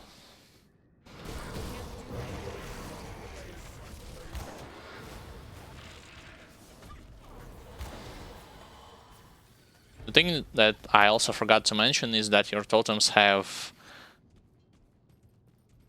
decent area of effect when it comes to from how far you can attack those monsters, but still you have to be aware that if you run far away from your totems, that they are not going to hit your targets.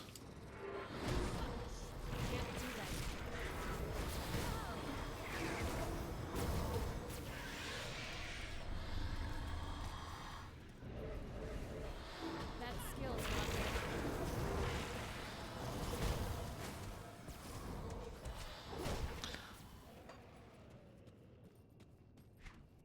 There is a hidden spoil, I believe, in this area.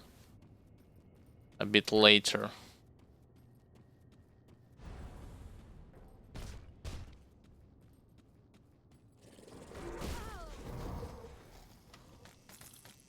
Yeah, like this crumbling wall that you can destroy. This is what I was talking about. That skill's not ready.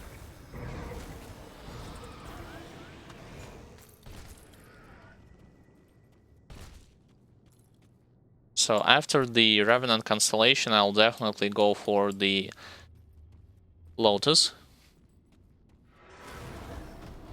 Because I do need that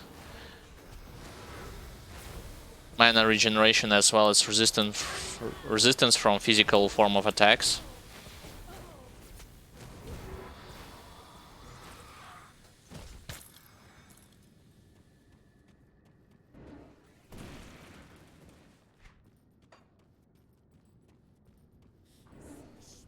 Alright, let's go here for this crumbling wall. And stop all of those cultists that are trying to disturb me.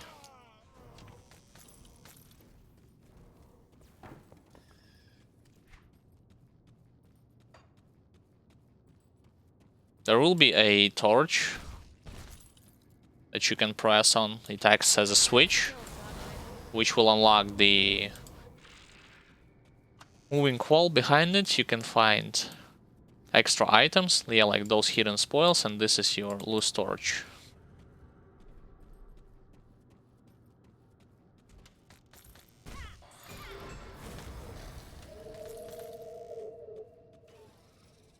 You can either activate it from the left side corridor or from this corridor instead. So it's up to you from where you can enter this room.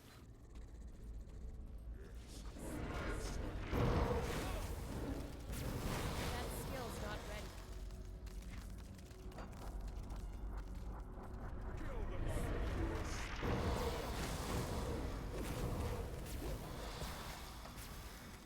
Getting closer to the Lochorian. This guy hasn't been debuffed, so this is why he's not receiving damage.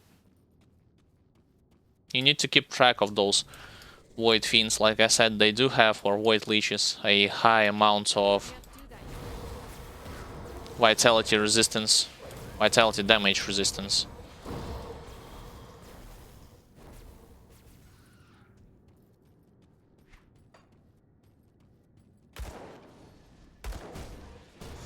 Reflective. I got hit a lot because I was overconfident. Like I said, do need to kite them around and not go into the fray.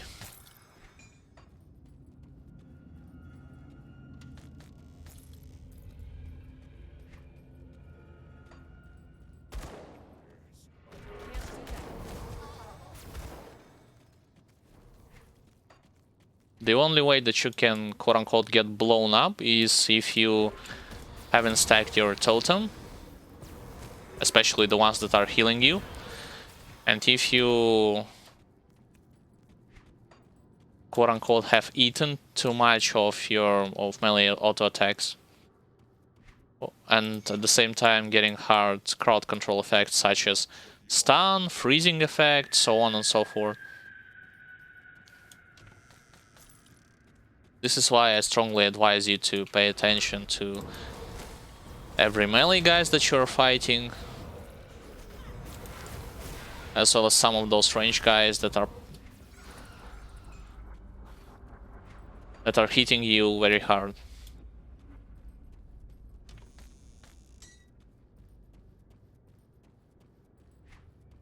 The things that I can compare of, I mean, I am going to go for the Shaman Heart of the Wild, which increases the health regen as well as the Oak Skin, but that's later down the line.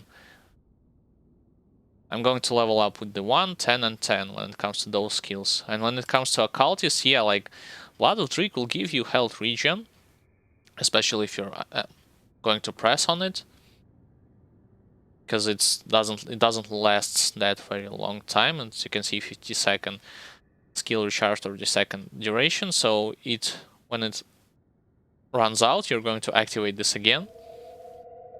And when it comes to flat damage absorption, the only skill that you're going to have is this exclusive skill, Possession. Other than this skill, there's not a lot of other than those skills. Whoops, clicked on the wrong entrance. Other than those skills, there's not a lot of things that you can do when it comes to flat damage absorption or damage mitigation, at least at this stage of the game.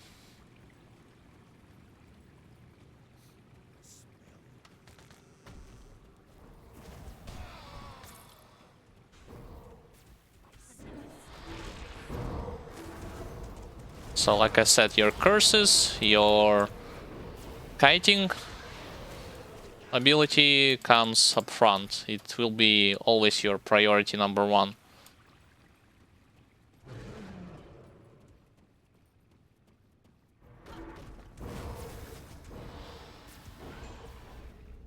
I'll go straight for Lachorian. I mean, I do not want to clear every nook and cranny of this area.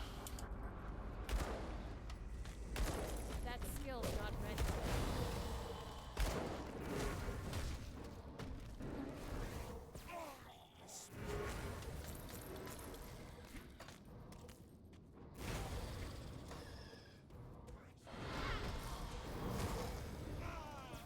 I mean, it would be interesting to see how will I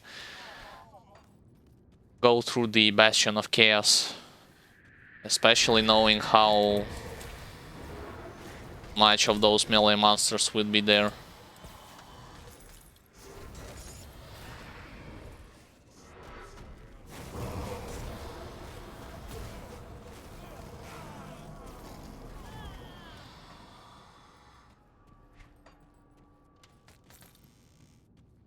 Alright, I do need to go up. The Port Wildberry also is going to be interesting. I mean, no, don't get me wrong, it's still the worst,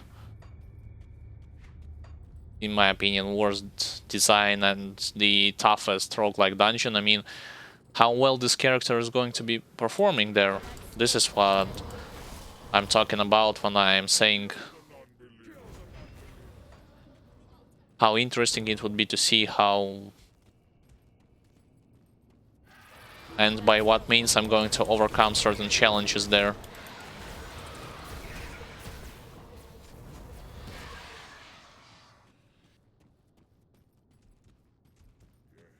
Can't do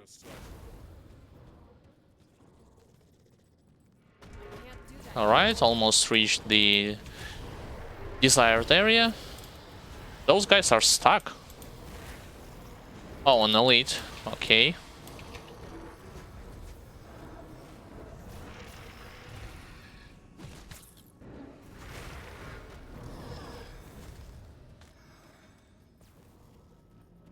Oh no.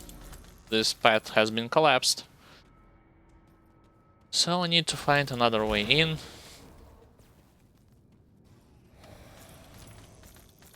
That skill's not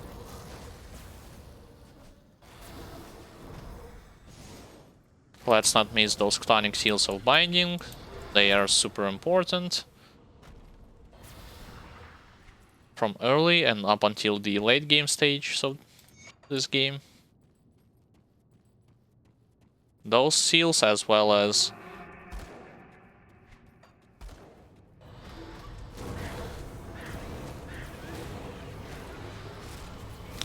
these little ether shards that you're collecting when you're destroying those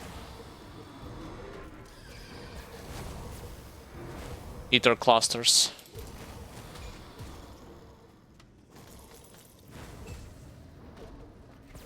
Alright, let's continue to go further. Can't do that yet.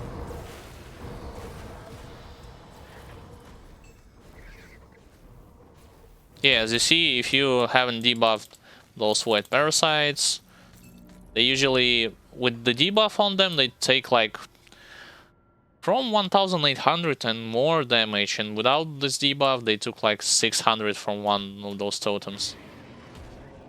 I got hit by this tentacle. Yeah, let's debuff this guy. It's an occultist versus occultist fight. Who will win? What do you guys think? That skill's not ready. My bet is on me. I mean, he's already dead.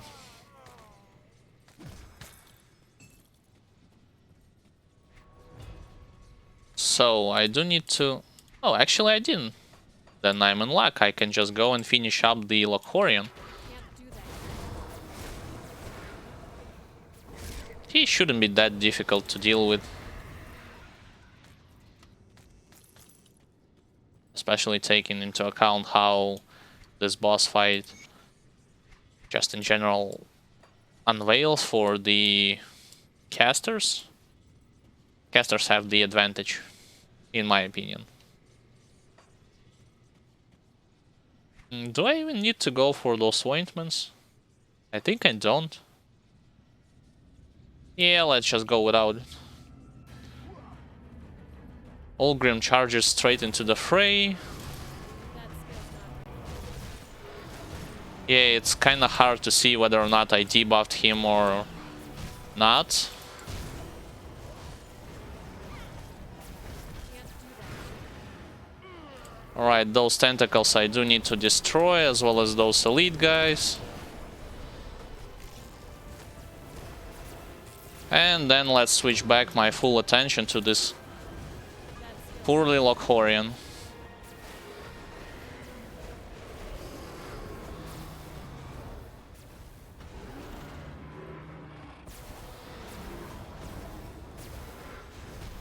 That skill is not ready. That skill is not ready.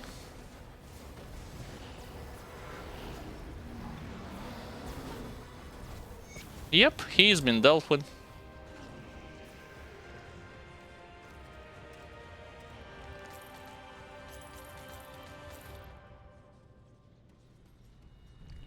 Also, if you're one of those who completed this game multiple times, doesn't it feel weird to face the same, well, practically the same boss in this territory?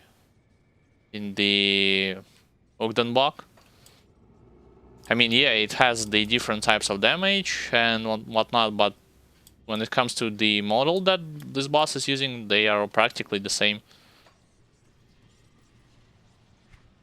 So let's go back and complete this quest.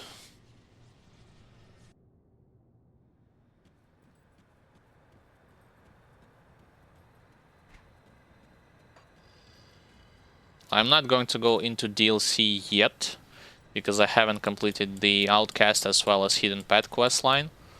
Wait, where am I going? I need to go to Fort Icon first.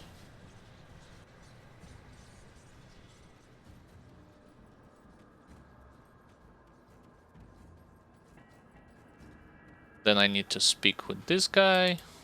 You've returned. So our great moment. Wait, this is... No, this is DLC. I shouldn't have clicked on it. Sure, physical internal trauma damage on Conjurer, yeah. Give me several of those. And I believe when I had played the Death Knight, he gave me in return the ring with elemental damage, so... Thank you, Creed. You can wear this armor yourself. Right, so where was I? I need to go... No, not here.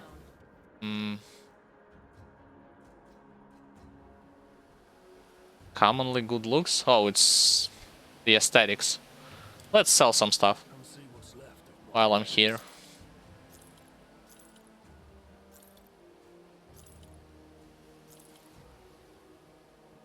Level 50. Oh, I will have a hat instead of this thing.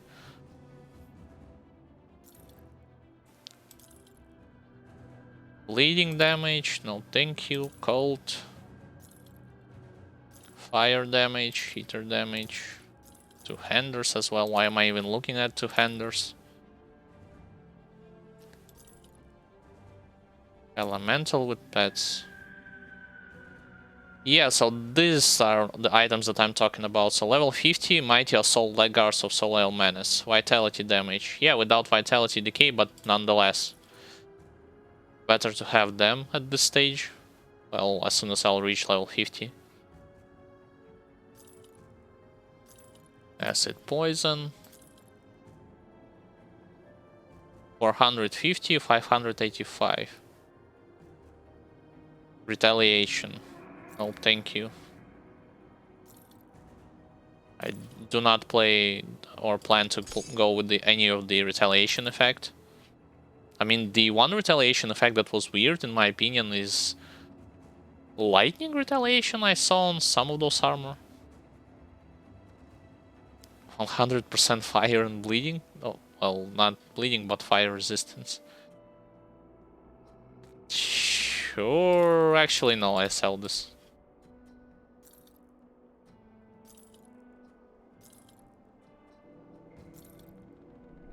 Chaos damage.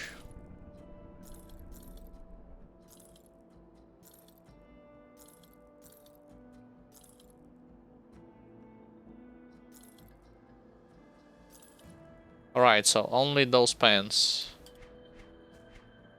are going to be useful at level 50. Got something you need stashed?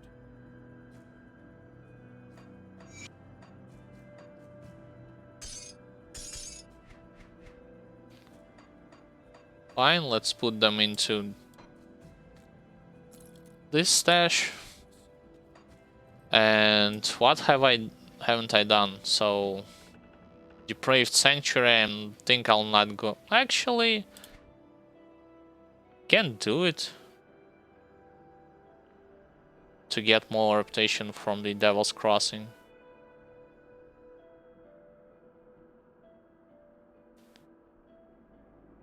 And it will also lead me to, well, the areas that I'm going, it will lead me to the hidden path anyway. I have a necessary amount of dynamite with me. Fine, so let's start first with hidden path.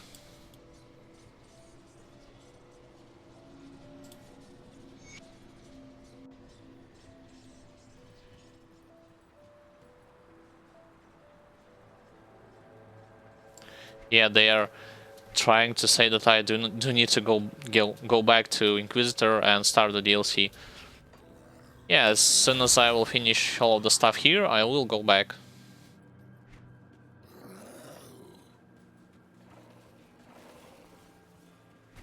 The hidden path is worth to do on any of the difficulty, just because I said it will give you, first of all, free attribute point, and then free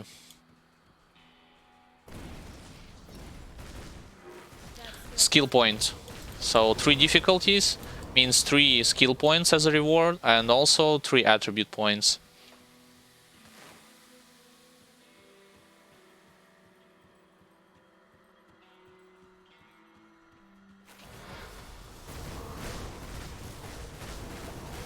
Yeah, those things shouldn't be that big of a problem. They are becoming kind of a problem on ultimate difficulty, but on elite or normal you should be able to deal with them without any problems.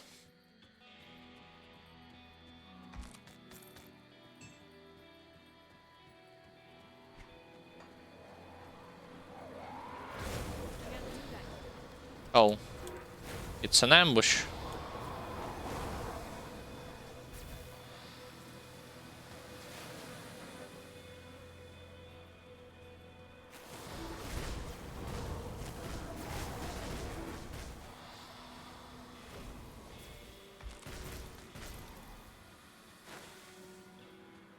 So I believe the only thing that I need to kill in this area is, well, several of those things and Guardian of Dreek. Let's debuff you as much as possible and continue to hit you with my totems.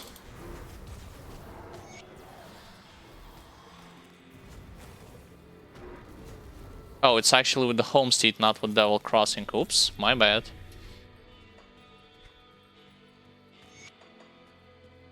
With Devil's Crossing, it's actually the... Oops, hit my mic, sorry for the guys. With Devil's Crossing, it's actually the Depraved Sanctuary. Let's go also to Flooded Passage and clear yet another side area in it.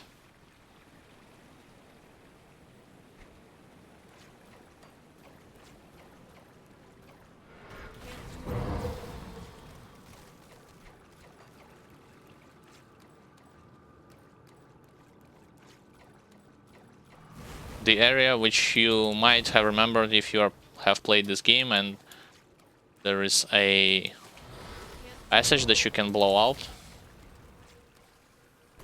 with the help of dynamite.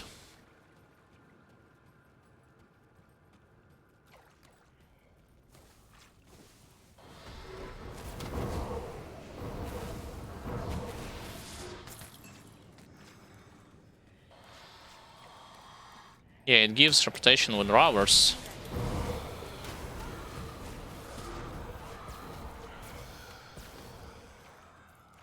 Everything that's connected with undead will give you bonus action, bonus reputation gains with robbers. Actually, I should go just there and kill the boss of this place.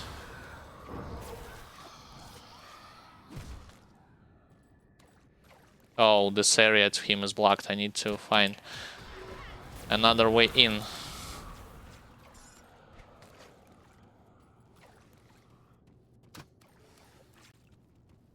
Can't do that.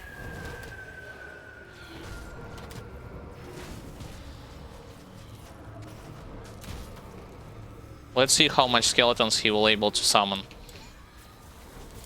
So that's one. I mean the frozen revenant, I believe they're called. Purging touch.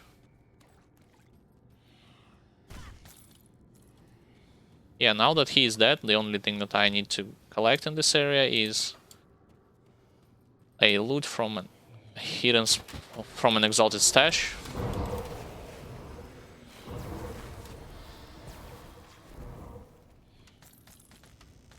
Yeah, the skeleton priest was a bit confused initially. Who am I going to heal?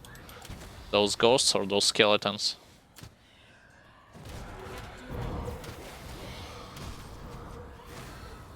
You can count this sort of optional stuff. Well, with the hidden pets, it's actually necessary in my opinion. It's not optional, but still. Most of those stuff is just for the completion purposes. As well as gaining my lacking experience towards level 50. So now that this stuff has been complete, let's go to Braved Sanctuary. Yeah, sure.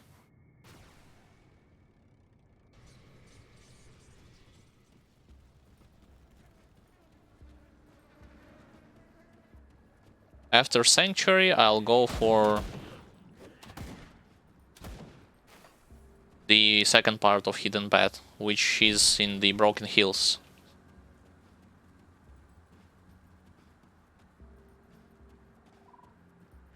As you can see, I haven't checked this area when I initially played it, so the map is black.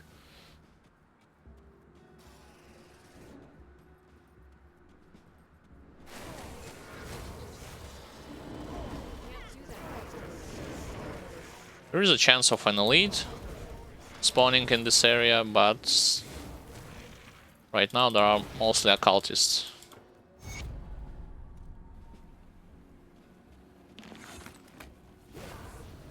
Oh, level 40, that means that they will not give me good amount of experience.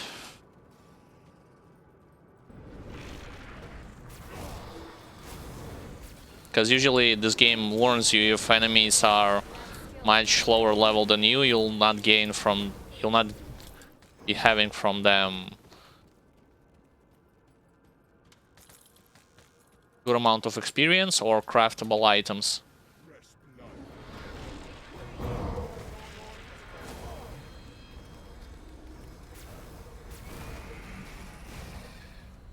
Yeah, but those explosive guys still does damage. They are doing damage to you. Yeah, sure, let's aggro those demons.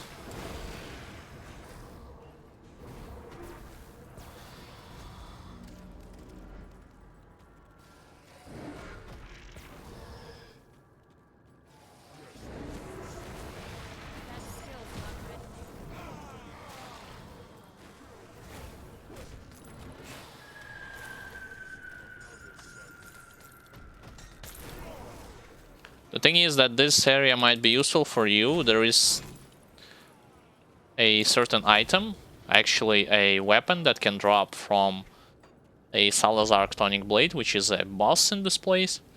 And you need that weapon for you to craft a relic, I believe. So it has a certain % chance to drop. from this boss, so you might want to visit this place several times if you are unlucky with your first try. Can't do that yet.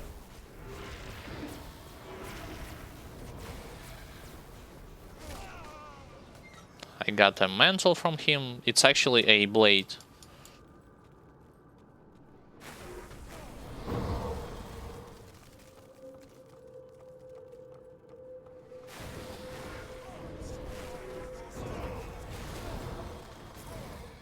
Alright, those cultists are dead.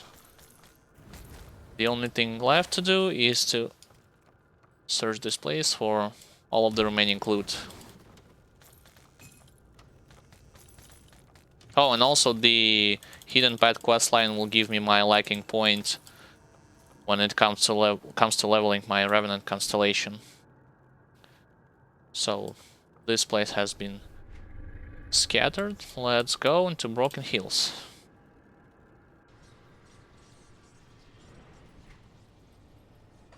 That's the wrong turn. I do need to go a bit further.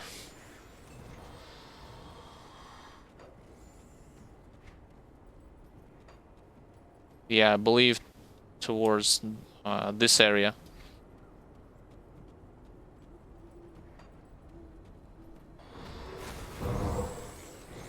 The Broken Hills area is generally a good spot if you want to farm up some elites on ultimate difficulty. I mean, I was doing this thing when I was leveling with the Death Knight, so it has a higher chance of spawning those elites.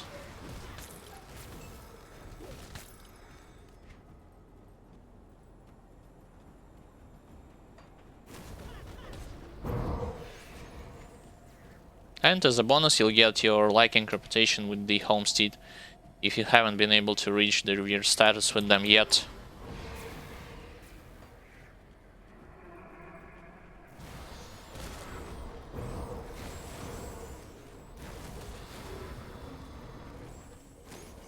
Yeah, so this is the passage to the second part of Hidden Path. Be wary of the boss in this path, no matter on what difficulty you are playing. If you are not able to nuke him down fast enough, then you should apply the kiting technique instead, because he has the Chaos Bolt ability, Doom Bolt, excuse me, as well as the dot on the ground that he creates, which will deal a lot of damage to you if you are not careful and going to stand on them, as well as this red lighting effect.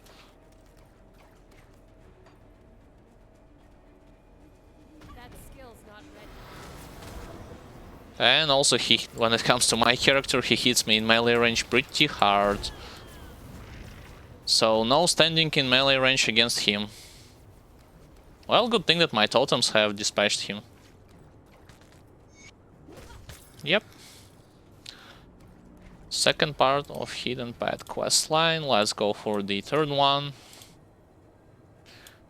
Which, if I'm not mistaken, is right here.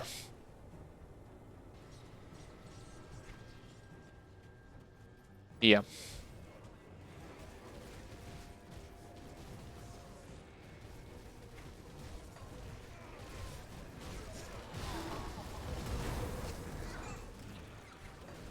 I would have preferred not to interfere with them, but they do provide me with some experience points, and I still haven't reached level 50 yet, so couple of spells here or there, and you can continue your run towards your goal.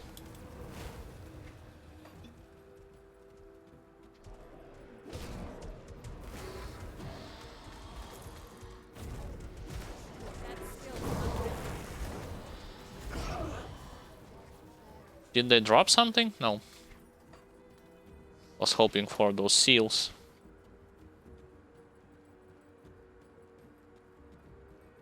So as soon as you go from this stairs, you just have to go in this area and the hidden path will open.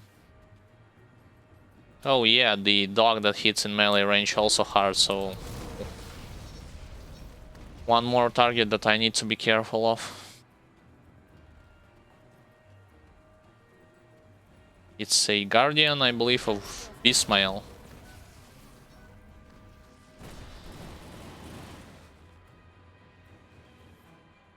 As soon as you'll kill this Guardian, you'll have your extra attribute point, which you can utilize.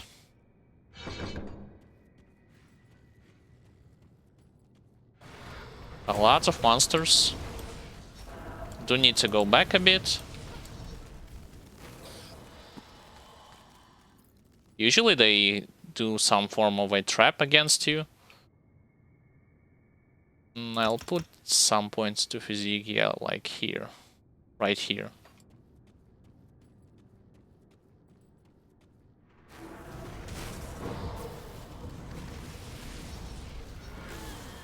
That skill's not ready. Haven't been able to curse this guy yet. Let's reapply my totems as well as curses. Yep.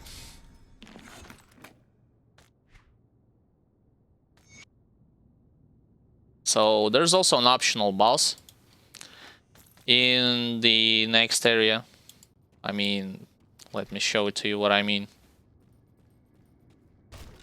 If you click That skill's not on a stone, if you find a stone to click off, the wall will open and you're going to fight Mad Queen. Thing is, I haven't fought her with the Death Knight just because initially when I was trying to do it, this fight takes so long for me to like kill her. Perhaps with this character it will be faster. But still, like, what's the point of dealing with her if she does not give you anything good in return?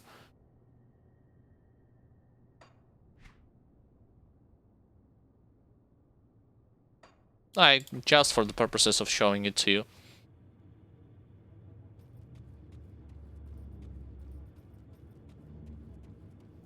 It will be a lot of running around and kiting her.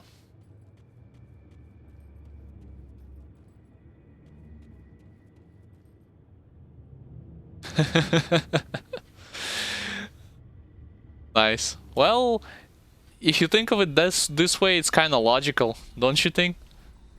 I mean, what's the point of wasting your time on something that doesn't give anything for you or someone in return?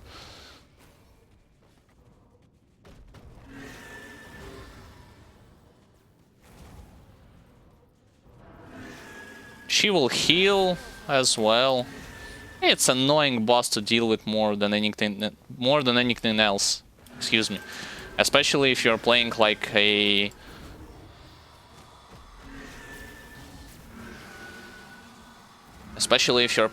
caster, so I mean not a caster, a melee guy.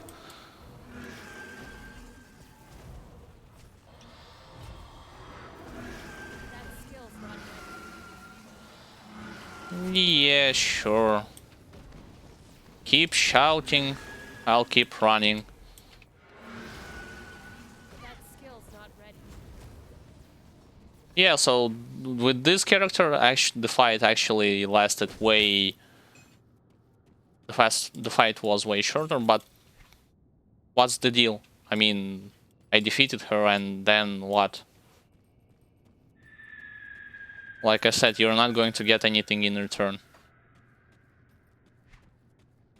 Also, forgot to say welcome to the stream, Major Malfunction.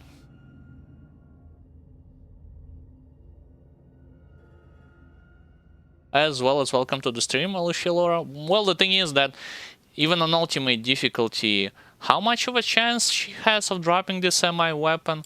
I mean, I am comparing it to Krieg weapon. Krieg armor has a 3% chance for you to drop. If she has less percent to drop this MI weapon, then... And also, if you're fighting as a melee character against her,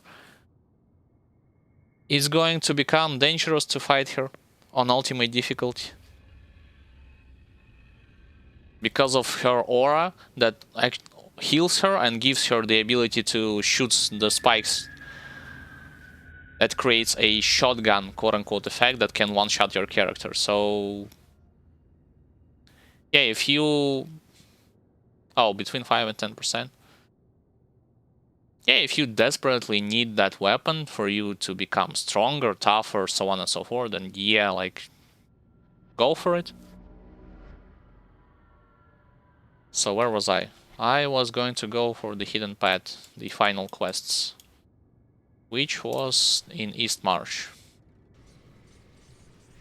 I mean, to be honest, I haven't checked how high of a chance I'm going to have when it comes to Dark One set that I plan to build on this character on ultimate difficulty.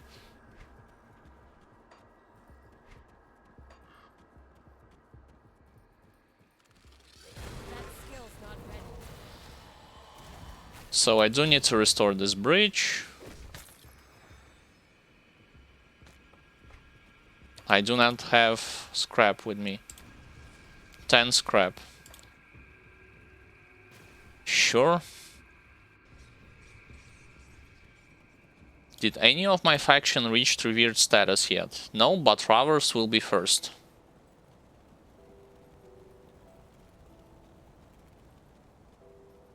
Safe storage, no questions. Alright, I forgot that I am level 50, so that means new equipment.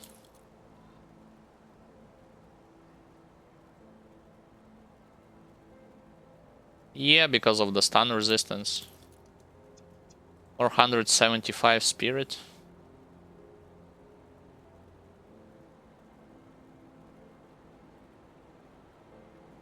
Wait a second, vitality damage converted to elemental damage? Why am I even bothered? No, pass. Should have read through the lines. I mean, I was seeing initially, yeah, 114% damage, so on and so forth, and then 44 of your damage, vitality will be converted to elemental. Sell. Do not even look at it.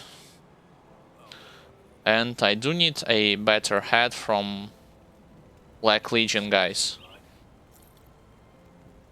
Acid Poison, Pierce, Spirit.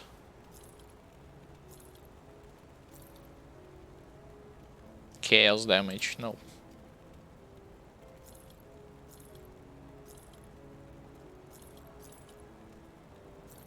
Also, it's a low level gear, so should just sell this stuff and not look at it that closely.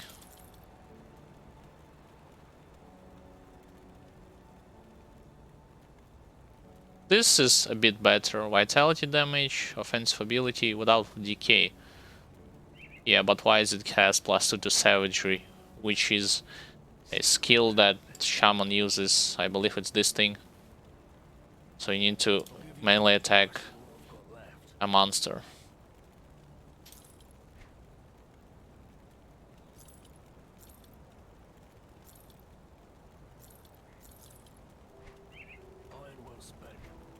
So Got something you need stashed.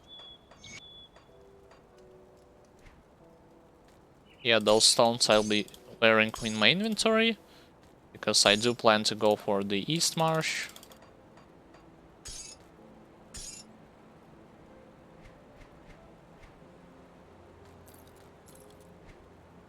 This thing is for selling only.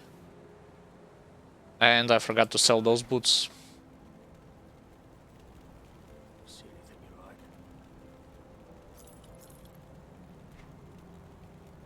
I do not believe they have something towards vitality. Yeah, the only way I can think of, the only faction that I can think of several of them that are going to have good equipment when it comes to my type of damage is someone from Ashes of Melmoth, like Coven or Barrowholm, or in the second DLC, some of those cults. Because vanilla factions, they have very limited choice when it comes to what sort of stuff you actually can wear, what sort of stuff can actually improve your vitality damage.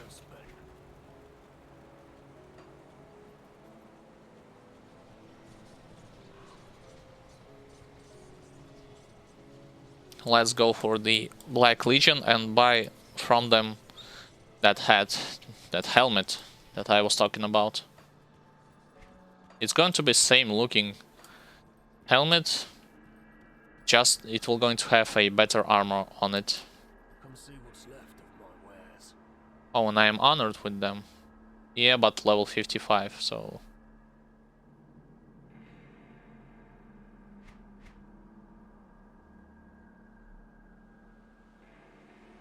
Actually, it's the same armor.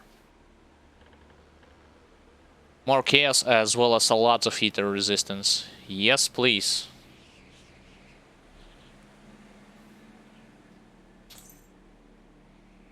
Ether chaos. No scepters. And no books. Oh, and a belt that I can craft on at level 50.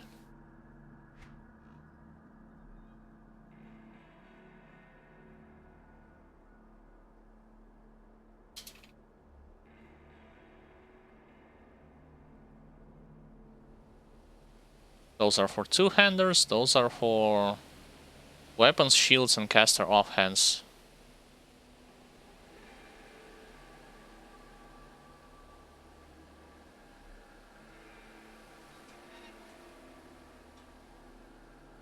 Sure.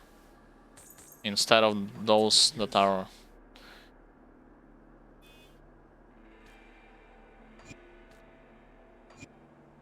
on my stuff. So let's go back to inventor and finally equip my new gear. Let's take a look, shall we? Keep this set on, immediately reapply it back.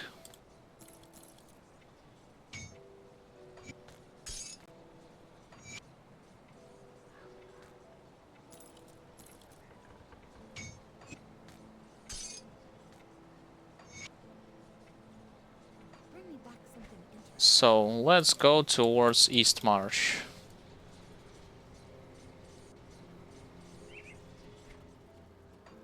And first I'm going to go to the devotion point to finally get my Raise Undead proc from Revenant Constellation that I'm going to attach to Bloody Pox. And only after this I'm going to go to the Temple of the Tree.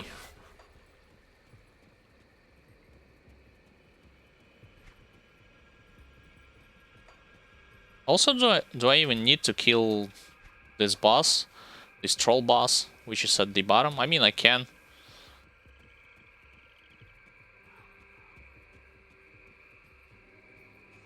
But first I'll open the passage just to get rid of those. Can't do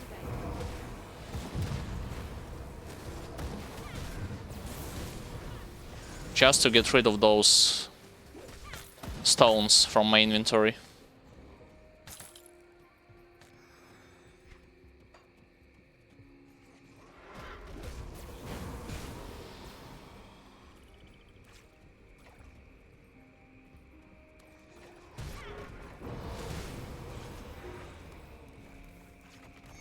Alright, so now the stones are vanished. Let's go first and kill this troll boss. And then go to the devotion point. As well as a quest, the search for Uroborg.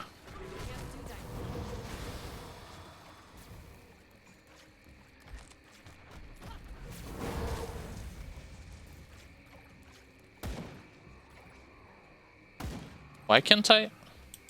Weird. Alright, so that was strange. For a second I couldn't destroy it. Couldn't click on this gate to get rid of them.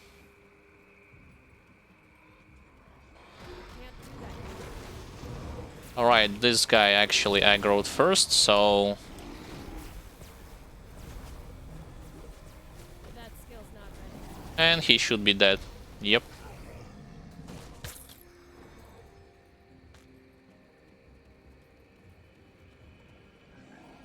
Now that he's dead, the only boss in this area for me to kill is this dog. Also, I need to remind myself to collect a fang from it, since I am completing the Outcast faction quest line.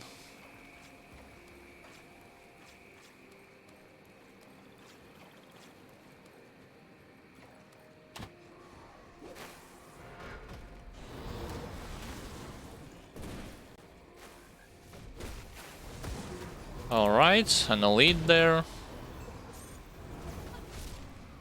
Well, was there. That skill's not ready.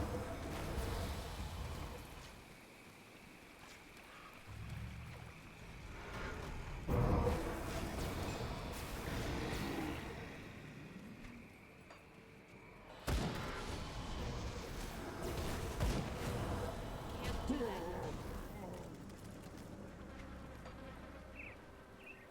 It feels like the more and more I am leveling this character, when it comes to his healing capabilities, the better he's becoming, as well as damage. The one thing that I still haven't been able to improve is my physical resistance.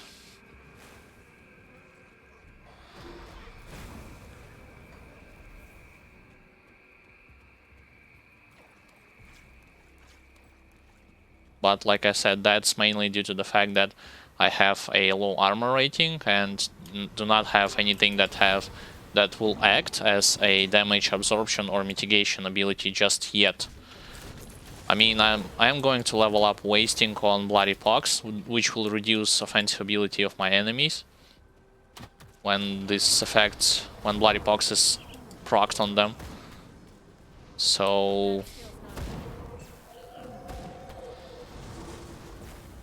that's not going to drastically change anything yet,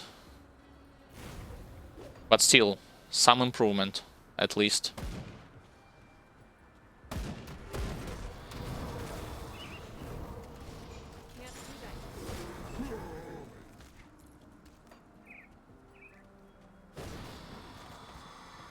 All right, this guy.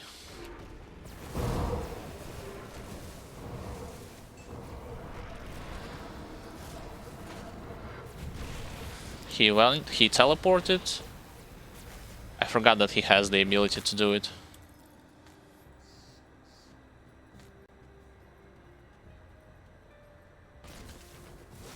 That skill's not ready. Got my 2 lore nodes. This is a quest item, so let's go straight for this dock. I mean, I believe it's called Beast something something, but it's just easier for me to call it just Overgrown dock.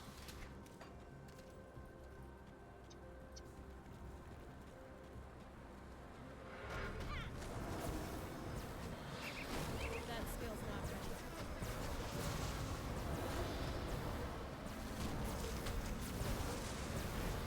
Alright, and she's dead. Did I get a fang from her? Yep.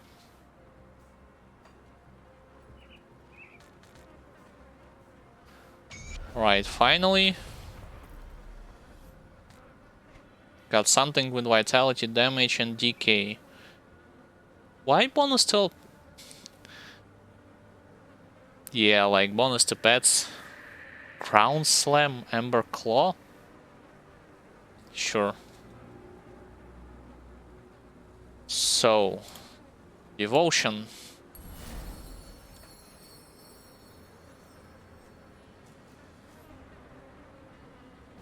I can also attach it to Devouring Swarm. Interesting. I mean, how long does this thing last? 5.2 second duration. Oh, come on, enough with the hammering sound. I swear, one of those days those neighbors gonna get it. I mean, to tell you the truth, they are doing their full repair works for three weeks right now, and by the law they have the... how should I call it? They legit have the opportunity to do their works from 9 o'clock, from 9 AM until 8 PM. So nothing that you can do by the law to make them stop, at least for some period of time. So I do need to go to the temple.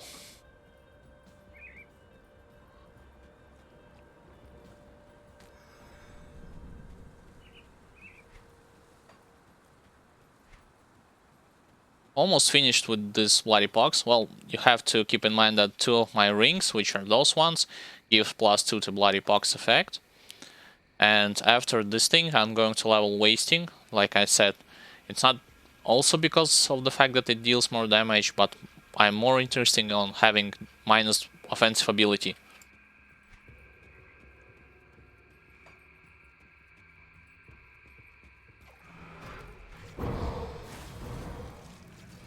Can't do that.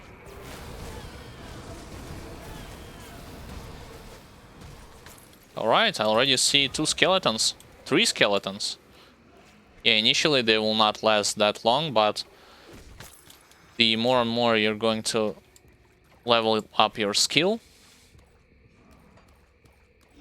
the longer those skeletons will stay, the more resistance reduction they will apply, as well as the more damage they will do.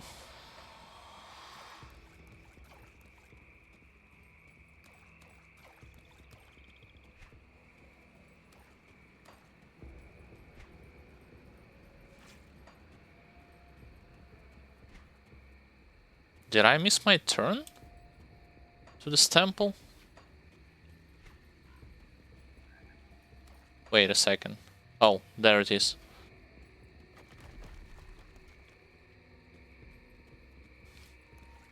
So let's go there and kill the Guardian.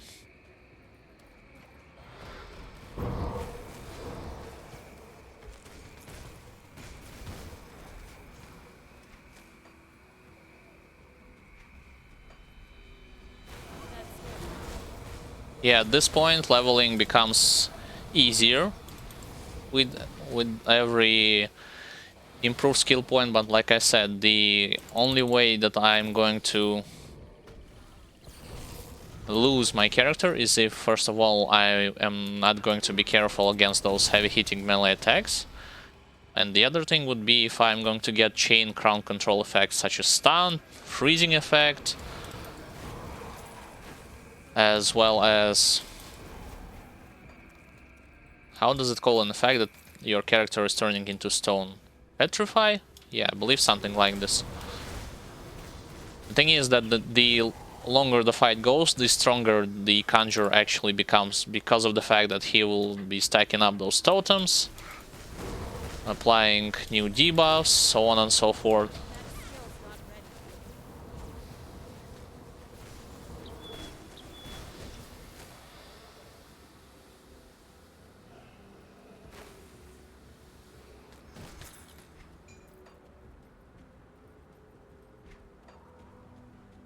Yeah, and also I am going into the Temple of the Tree to fight his Guardian, the one that actually hits like a truck in melee range, so micro control, guys.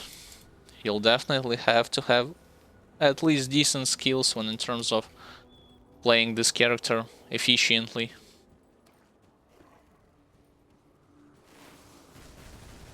That skill's not ready.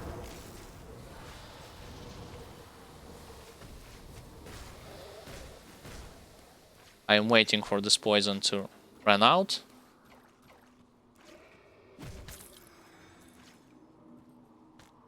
Spell Cleaver. I see another elite. Do that yet.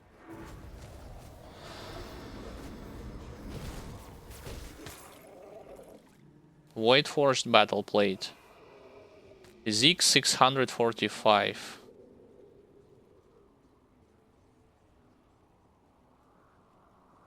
Yeah, it's definitely the thing that I'm going to be wearing. To be honest, I do not even care that much that it does not have Vitality DK on it.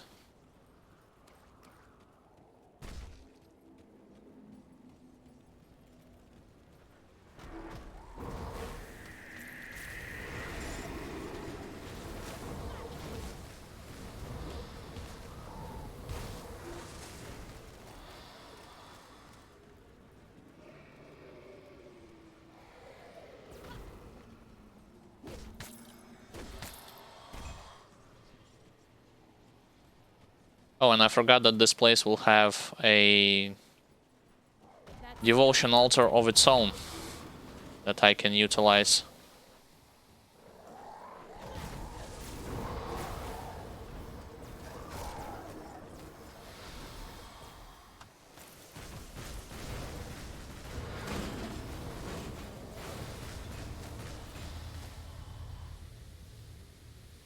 Alright, slowly but surely moving through the content.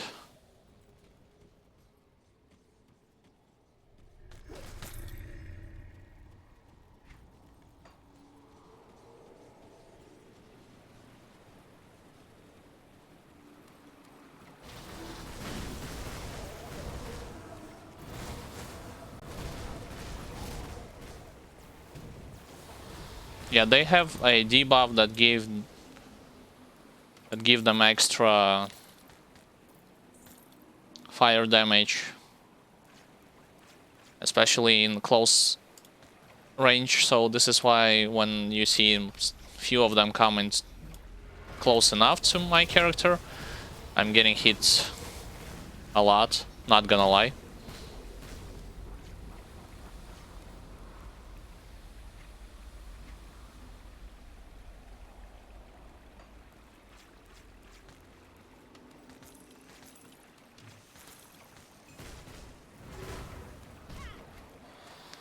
Oh, but I do need to go to the right instead.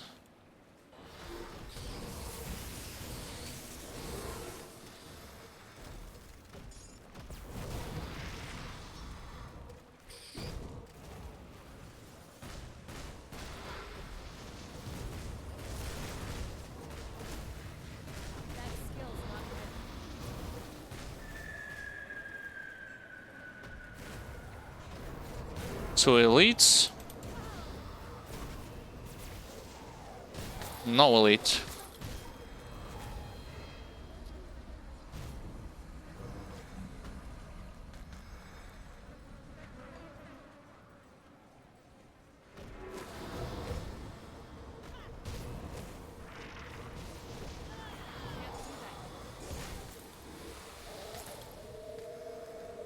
Alright.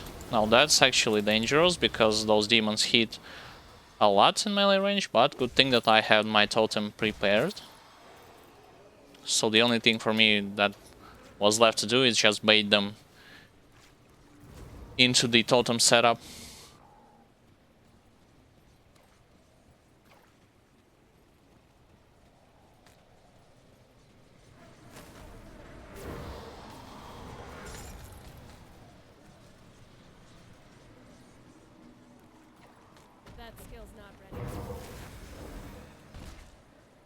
Let's quickly read all the lore notes that I had collected.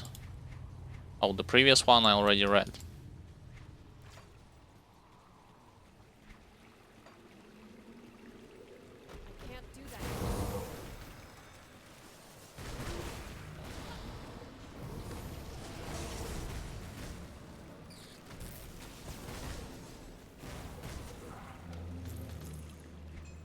When it comes to next devotion constellation that I'm going to be working on, I think it's going to be Lotus, extra physical resistance, more mana regen, and in general more defensive ability is good to have.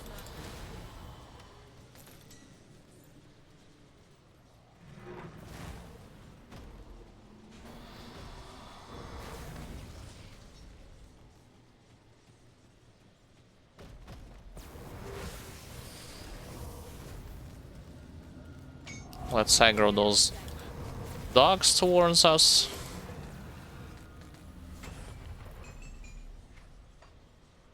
So yeah, Lotus time. I then require to have 1 point here to unlock this thing. Yeah, more vitality resistance, that's not the point. More energy regeneration, that's good. But most importantly, healing effects increased as well as physical resistance.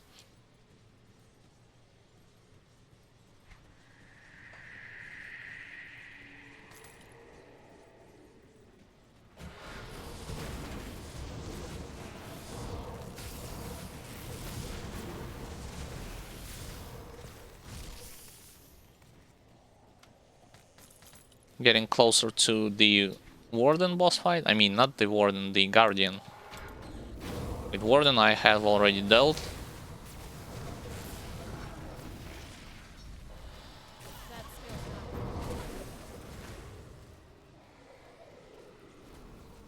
So, what was the purpose of me destroying this wall?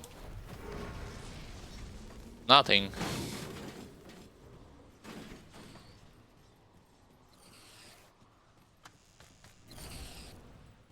I completely missed this arachnid spider. Alright, so Guardian. Let's use mana pots. Do I have extra inventory space? Yep, I do. Actually, no, I do not have with me the thing that gives damage absorption. This is why I am going to rely solely on kiting this guy as much as possible. Oh, well, the thing is that if he puts his crystal up, then you need to reposition yourself. Because otherwise he's going to heal a lot from it.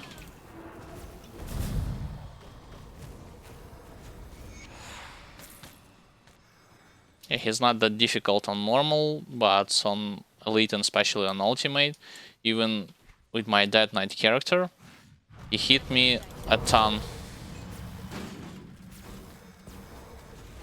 Without, I mean, yes, with the Warcry and Mark of Torment, he wasn't hitting me hard, but without them, despite me wearing heavy armor, full creek set,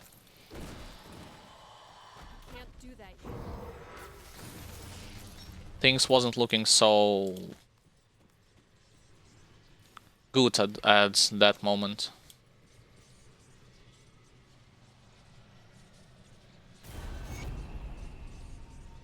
Yep, so extra skill point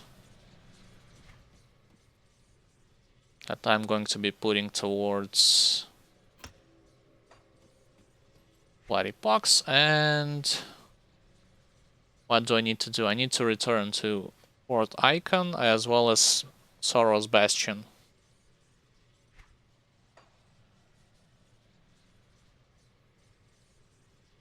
But first I do need to sell that stuff that I have collected previously. See anything you like?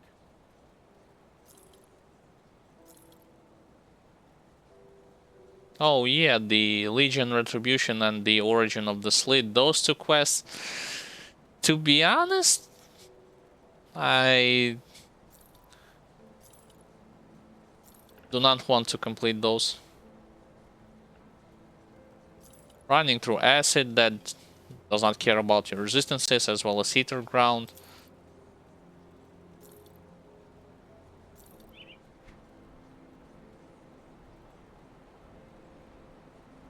Level 55. Yeah. Pass. Vitality Ether, no thank you.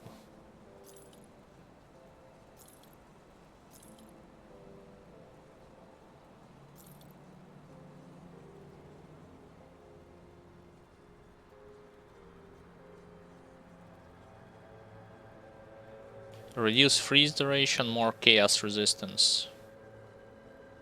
But I already have more when it comes to armor, no. Void Harbinger, alright, so those gloves are definitely better than mine. Better gloves. I wish I could wear this chest right now. This chest armor.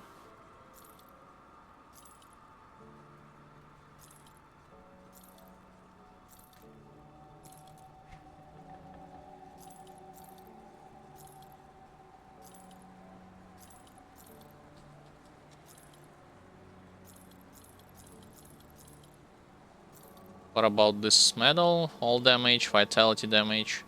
And I should have crafted vitality damage, vitality decay. Yeah, but shield damage, no.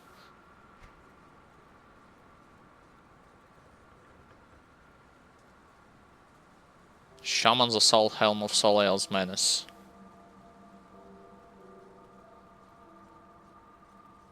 I lose a lot of ether resistance if I'm going to wear this. I'll gain more armor, that's by default means I will gain more physical resistance instead.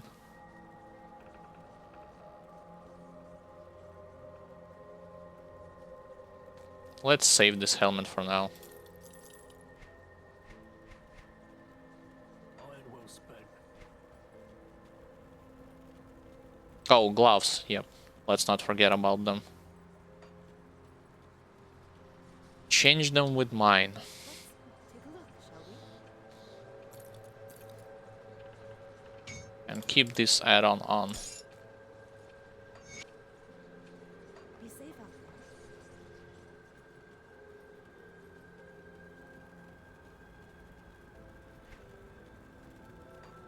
Let's put everything back to common stash, or transfer stash, as other people like to call it.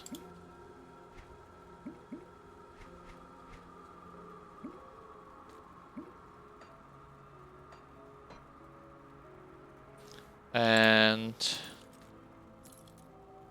we have 2 of those. Let's go straight towards Soros Bastion. Where it is. Yep, there.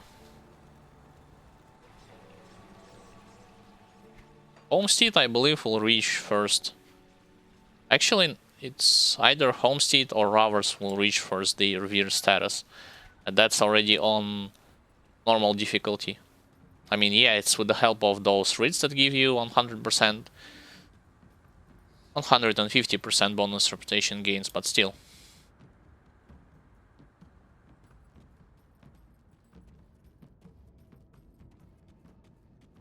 So let's speak with you.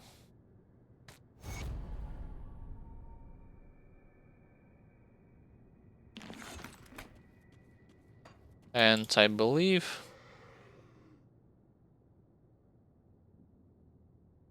cold damage.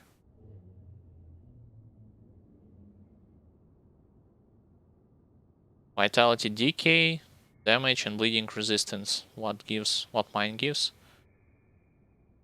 Oh, so it's actually the thing that I'm using right now.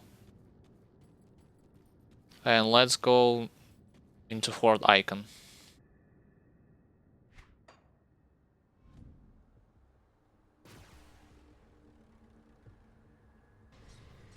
So I will be able to speak with the Anastasia, who is Outcast representative.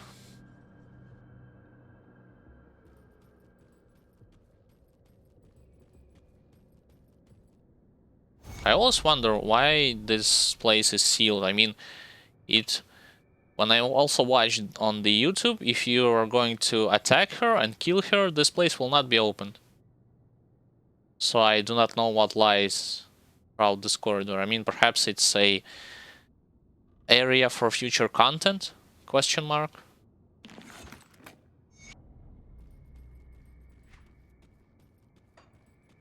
I wanted to check. Actually, I already did, and she does not have. Whoops. Vitality, damage. Nothing other than those 2 augments.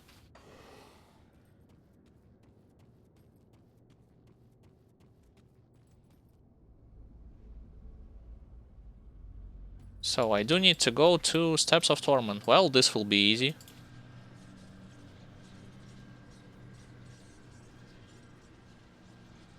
Because of the fact that I have so much AoE clearance potential, I shouldn't have any problems there.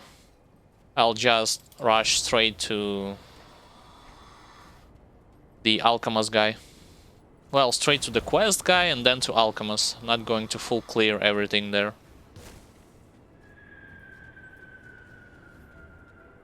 Just going to visit that room once and that's all. Can't do that.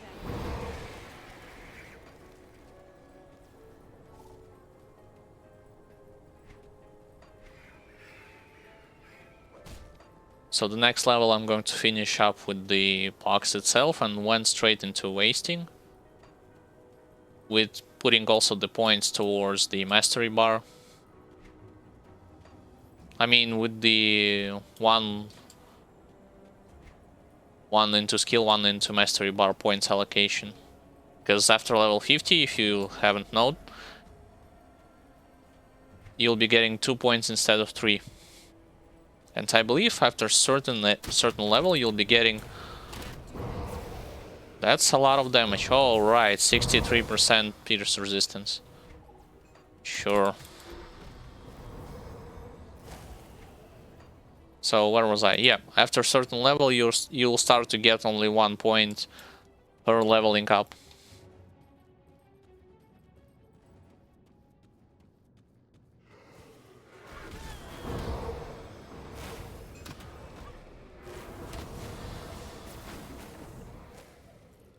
I do need to move fast. Well, without throwing caution out the wind, but still. Because I'm more interested towards visiting Bastion of Chaos rather than Steps of Torment for the second time. But if there's an elite, then I'll definitely stop and deal with him. Yeah, as you see, 2 points.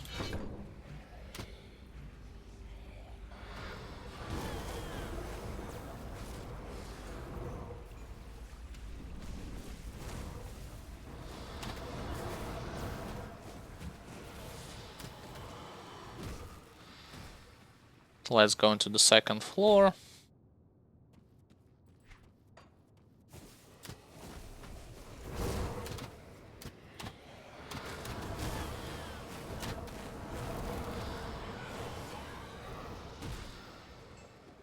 Another elite.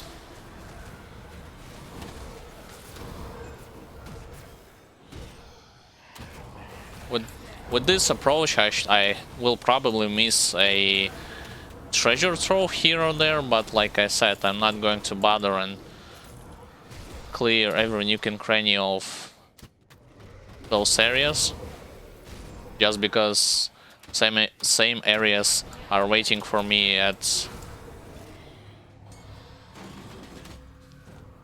on elite and on ultimate, so just gets boring a bit. I mean, not the game in general, the visiting same areas. I mean, when Nemesis will show up on ultimate difficulty, yeah, it's going to be definitely interesting to see. To be honest, I feel like with the... Whoops, wrong button. With the Conjurer, I have a better... How should I say it? Better chances, better time against... I will have better time against Musilok, the chill wind.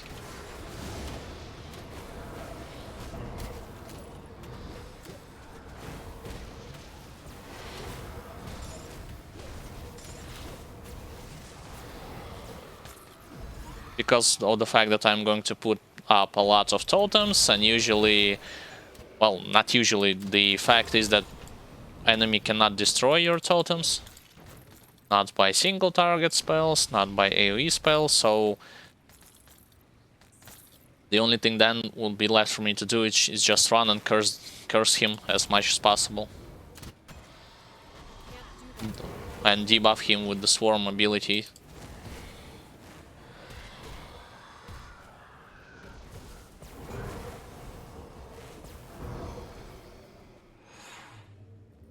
Alright, Grand Priest next.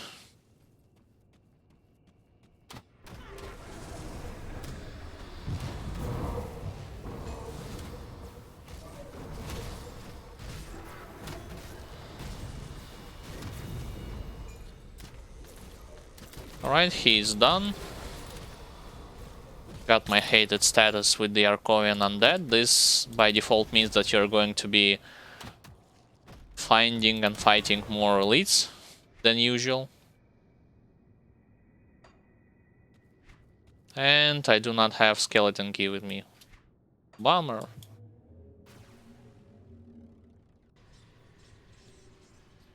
Let's quickly go and grab ourselves some key. What brings you to my forge? Bring me back any blueprints you find. I would imagine nothing like level 50, level 50, level 35. Well, perhaps a better shoulders as well as a better chest armor have a chance of dropping in Steps of Torment.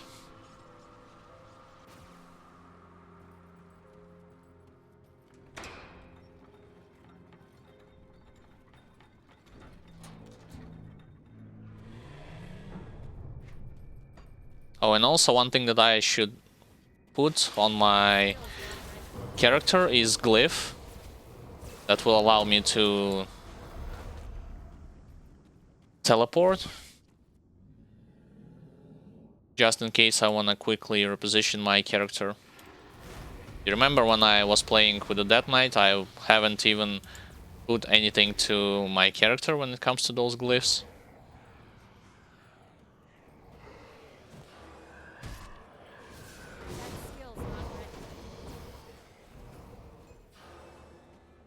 Right, let's go straight into that room.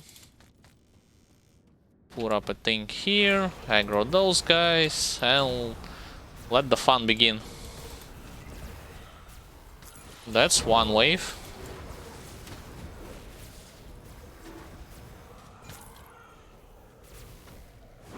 That's second wave, that's third wave.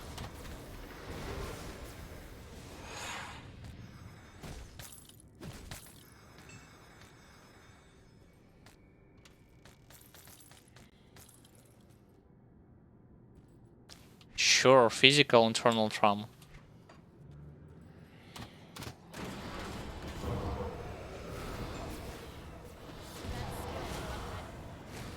I believe I completely forgot to utilize in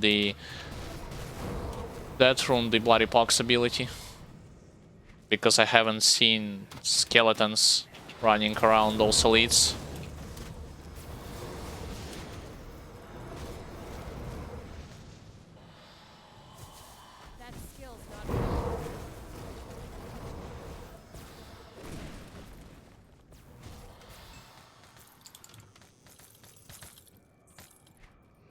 Alright, so let's go straight for this quest guy.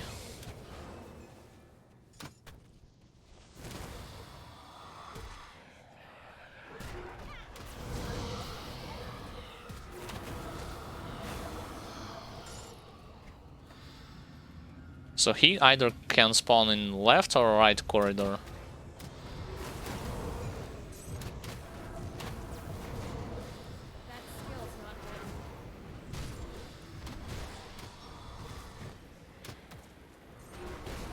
I do not see a star yet, which means that I, by the looks of it, might have to check left corridor instead. Yep.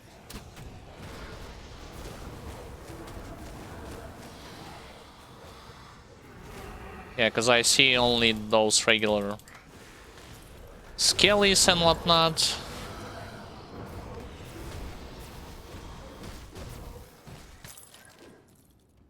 As well as this corrupted elite.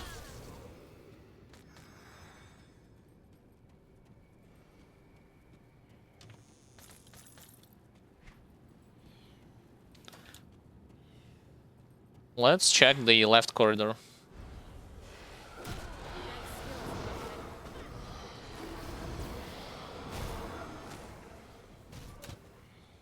Yep, there it is.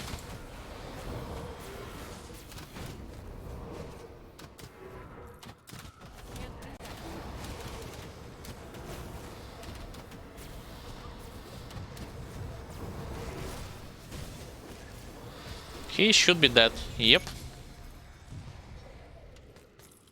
I'm wondering, should I go for the golem boss fight? Yeah, I might as well. Perhaps he'll drop something good.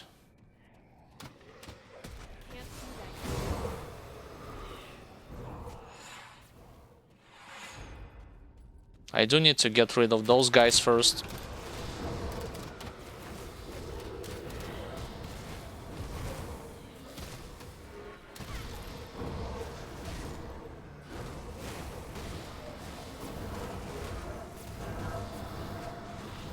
He actually hits harder, believe it or not, from my opinion, in the first phase than on the second one. I don't know with what it's connected, but it just feels like it.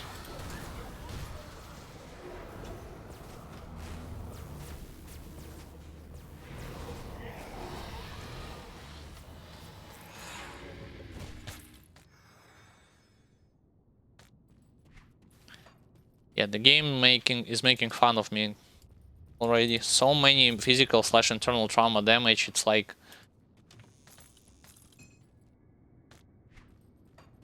Yeah, you had your Death Knight level 100. Here you have, now you'll have a loot for him, which you do not need in any way, shape or form. Fine, let's go to Alchemist and finish with the Steps of Torment, and then I'll go straight for the... Oh, please tell me that the bottom passage will be open. I'll go straight for the Bastion of Chaos after this.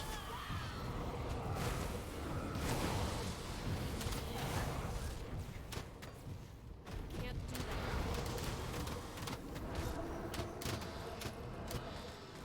Right there, I do not have to deal with the shooting monsters. Yeah, it's blocked. What about this passage?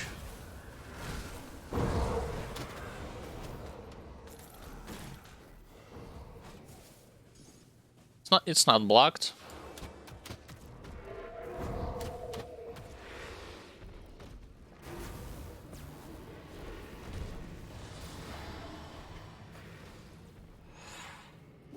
Yeah, I can just run. And only stop if there's a big groups of monsters in my way. So the thing is, with the Laripox, you'll definitely, in my opinion, like, should utilize it on, like I said, on tougher targets. Preemptively, in my opinion, even just for the opportunity to summon more skeletons. And like I said, those skeletons actually, not only do they act as a resistance reduction to a certain enemies, they will also act as a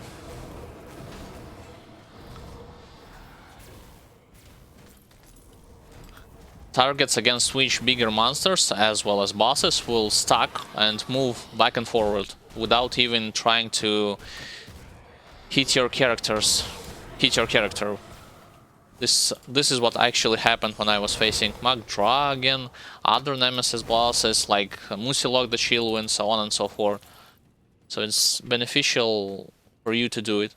Even there were some instances when Chupacabra, when he got divided into several little monsters,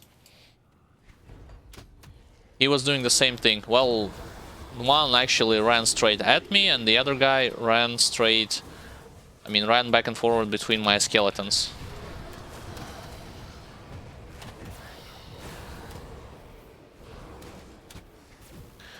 Do need to go to the right instead. I see a lot of elite down there.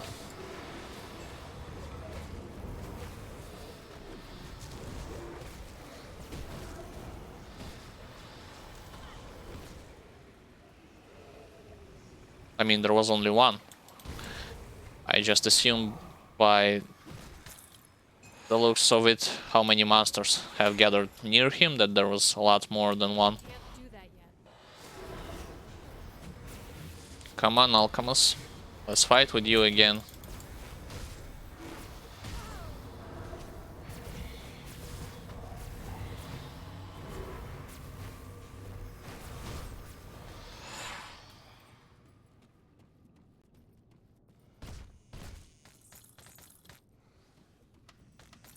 Alright, let's open up those stashes.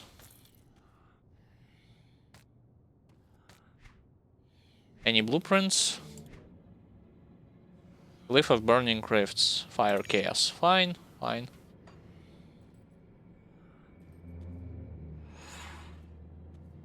Got my quest item. Let's go straight for the fourth icon.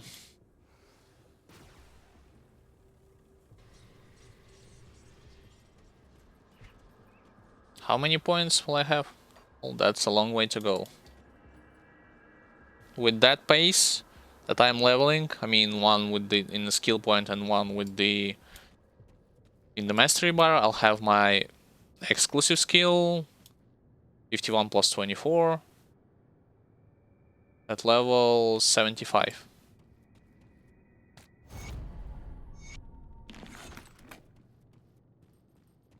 Yeah, sure, let's sell some stuff to you.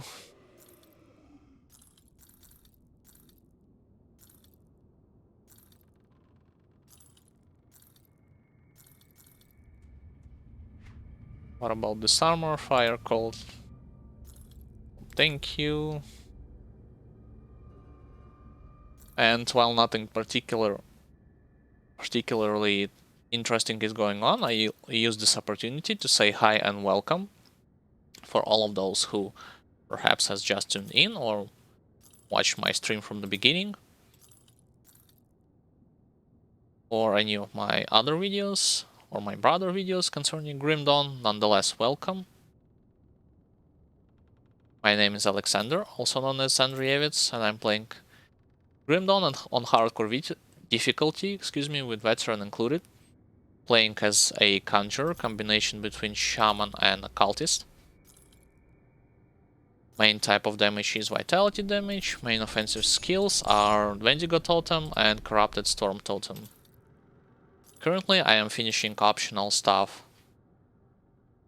when it comes to main campaign. I already completed its main story, killed Lochorion. The only two areas that I'm planning to visit are Bastion of Chaos and Port Valbury.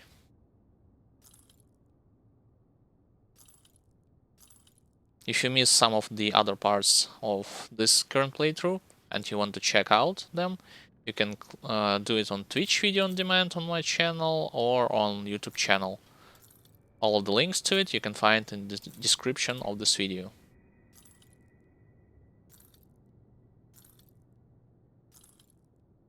Same thing goes if you want to check out that Knight character, my previously character that I had leveled. You can do it on my YouTube channel, because I assume the Twitch video on demand only saves, not assume, I know that it saves only 14 days, videos for 14 days, and then later they will be gone from it.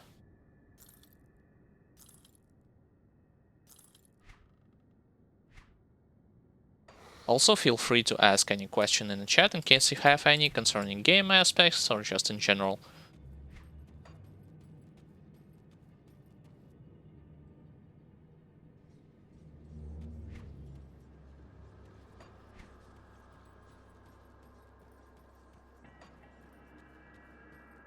To be honest, I can commentate more on how the gameplay unravels when it comes to this character rather than Death Knight, so from my point of view, it looks like... It's safe with me. Promise. Yeah, like, let me elaborate on what I mean. Despite this being considered a beginner-friendly character, in my opinion, leveling with a... I'll keep an eye out. It counts as a beginner-friendly character. Why? Because it has, first of all, a lot of benefits to him, like healing capabilities, as well as kiting capabilities, so on and so forth. And also, same as with the Death Knight, it has the... This character has the opportunity to target farm a specific set on ultimate difficulty called Dark One, which will tremendously boost your capabilities, your defense, offense, as well as skills. But the thing is, leveling process is actually tougher with this character than with the soldier. Why? You might ask, like, you have spoken about the healing and kiting, why you're saying it's tougher? Well, the thing is that it requires from you a good skills when it comes to, or at least decent, let's say, that's the phrase, decent skills when it comes to... I forgot skeleton key. When it comes to micro-controlling your character. You cannot just play around only your positioning this time. You remember when I was playing Dead Knight, I was only moving my character around a bit and only paid attention to their skills. Now, if you're leveling with the... especially if you're using those totems, and with Conjurer you'll be using them anyway, because you're not going to miss out on your two source of damage. You'll have to play around those totems now with the addition of moving your character as well as monsters either close to them, around them, from them. So this thing you should keep in mind. That's one drawback. The other drawback is this character does not have a good physical resistance, meaning that this character will not excuse or will not going to cater to is not going to cater towards those who got used to staying in melee range all the time or getting hit a lot of times and only then move away, because of the fact that he does not have any form of good damage reduction skill just yet or damage absorption abilities. He will not be tougher than Warlord, Death Knight, I mean, you name it, the guys that have way better time, or someone like even Warder with combination between Soldier or Shaman, because of the fact that they have way higher physical resistance by default.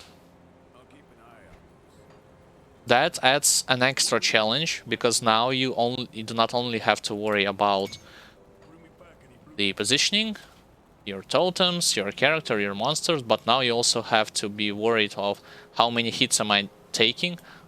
Am I going to able to withstand their hits, or it's just better to run from them, to kite them? I mean monsters. And more often than not, you're going to do this anyway. So this is a step up when it comes to difficulty curve, comparing to, let's say, Death Knight that I was previously playing.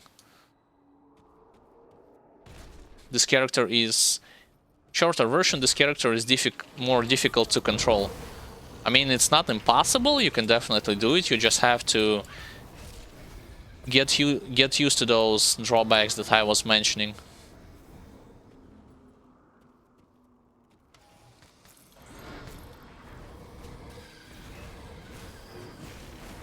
Alright, an elite.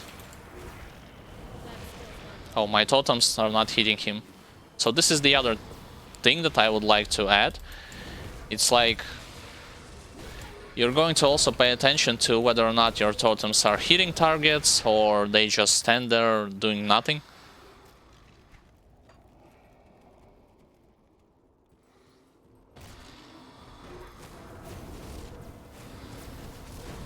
Add on top of that keeping track of your debuff, and you'll have your drawbacks when it comes to how much stuff you need to keep track of when it comes to playing efficiently Conjurer. I'm not discouraging you in any way, shape or form. I'm just analyzing how things are different when it comes to gameplay aspect as well as leveling aspect. And remind you, not on capped, I'm not talking about level 100. I'm talking about leveling right here and now, even on normal difficulty. Because I believe there will be a person who will say, yeah, but at level 100 this becomes a joke, you're going to have so much like debuffs, healing, crowd control abilities. Yeah, but how will you get to level 100? Especially on hardcore. Are you gonna tell me like this is just a joke? I mean, you're not going to have all of those drawbacks that I was explaining earlier. You're just gonna cruise through everything. No, this is not the truth. Even with the Death Knight, it wasn't true. I mean, he also had some of his drawbacks. I believe. Well, let me elaborate on it. I think that anyone who is saying like, and speaking from the perspective who is just like, yeah, you can level with everything to level 100 and you'll have no problem. No, that's not true. They are, to my subjective opinion, they are purposefully not mentioning your drawbacks, or they are hiding them. When I was looking for like a beginner-friendly character, I was speaking with some of the guys on forums, official forums, and yes, this character has its drawbacks. Those the more experienced players have told me about this. I just wanted to try like something new and different, so this is why I stick to my guns, stick to my choice. But to say that the leveling experience was a blast, a breeze, nope. It has its challenges.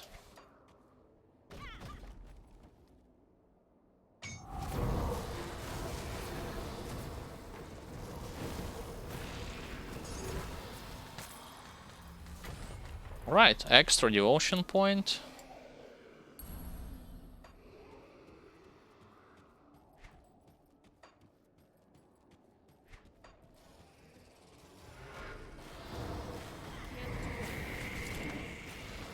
To be honest, perhaps I should just went for the Bastion and in more shorter fashion if I'm planning to also visit Bastion, I mean the Port Valbury on this stream as well. Because clearing everything here, I mean, it has its benefits. You're going to have a faster Nemesis spawn on the harder difficulties. That's the fact.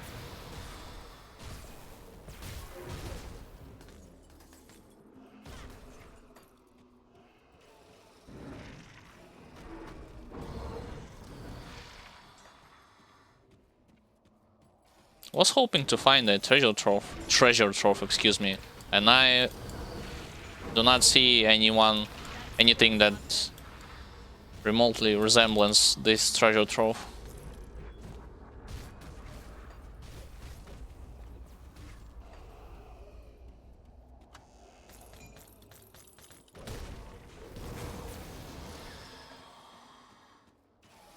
That skill's not ready. Alright.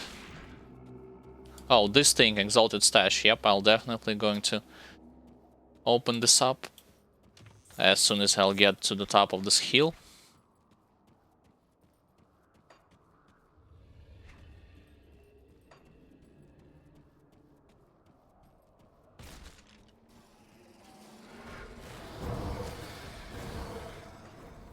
Alright, let's open it. Enchanter. Enchanter means elemental damage.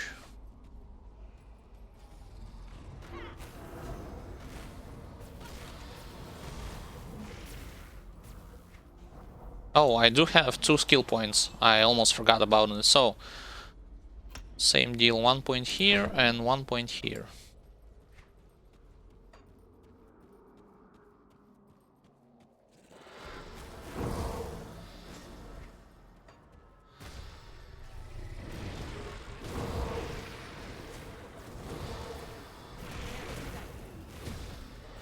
Alright, I got rid of those demons. Actually, let me check how am I fare against those guys when it comes to... Oh, just despised, not even hated yet.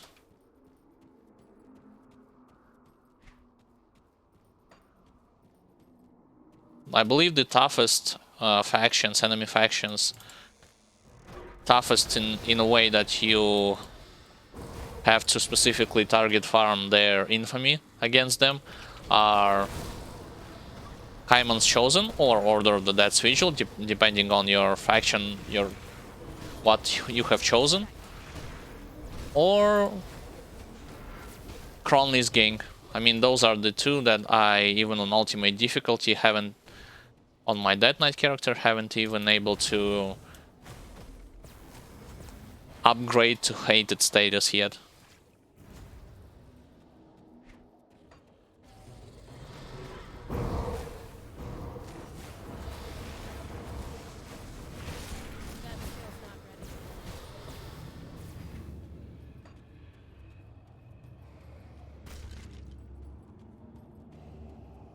Wait, what? Oh. I ran into a completely wrong direction. I was thinking, where is this entrance to the bastion itself? And then I forgot to rotate my camera. Well, those things happen.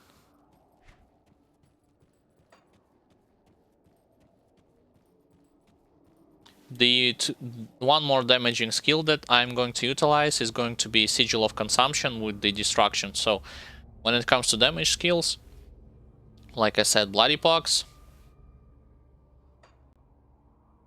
Storm Totem, Wendigo Totem. Those are your damaging skills. Debuffs. Let's count debuffs. Curse of Frailty, Devouring Swarm. Oh, the damaging is also Sigil.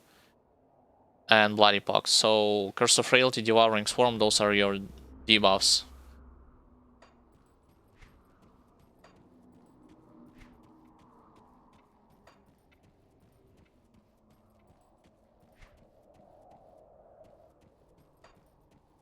Yeah, with the sigil itself, I might also have to reconsider my strategy when it comes to fighting certain bosses, because the sigil stays on one place. I mean, yes, you can stack it up, but at ultimate difficulty, there will be a point where you have to move away from... You have to move away from those either debuffs of monsters or monsters themselves, because they are hitting you pretty hard, so...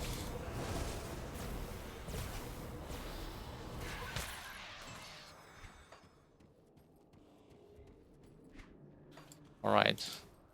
Let's enter the bastion itself.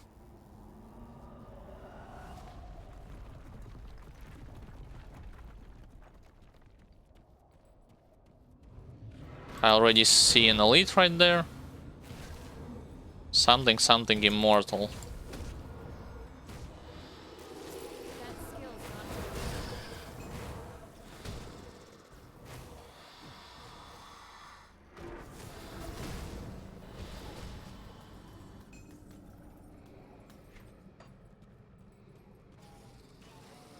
can't do that.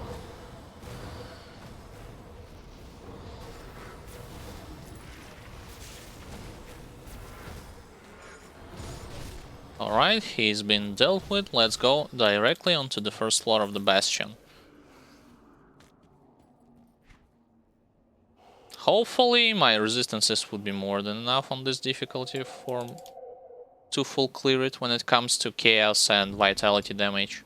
What debuff have I got? More resistant to chaos and ether warped. Weird combination. Oh yeah, they definitely will trap me right on this bridge.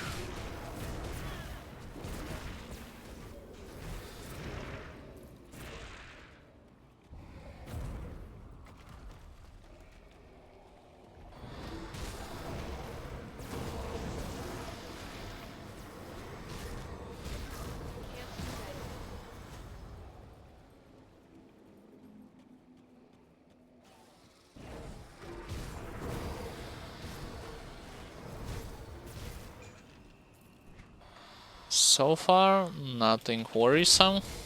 Nothing to be worried about.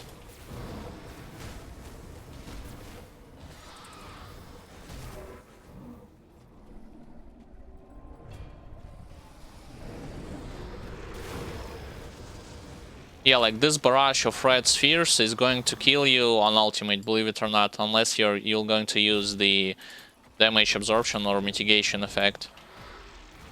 You're not going to just eat it like you used to on normal difficulty.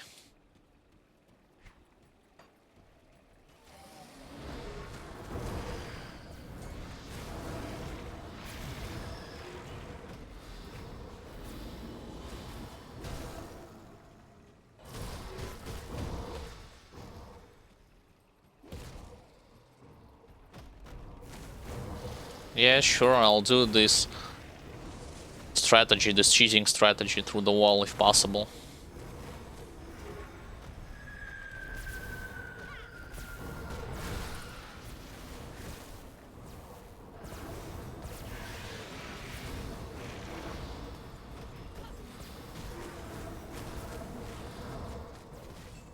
That skill's not ready. Oh, this is a dead end.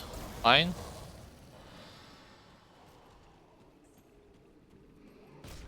I am forgetting to check those crumbling walls and whatnot just for extra loot, but hey, you'll get plenty of loot in Sharzul's chamber when you're going to defeat him.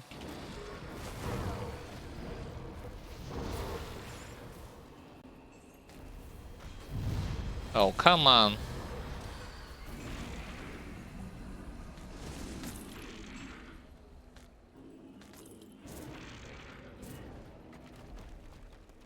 That skill's not ready.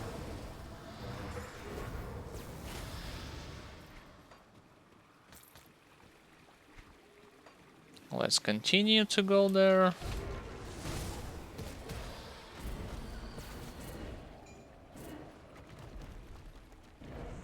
Can't do that.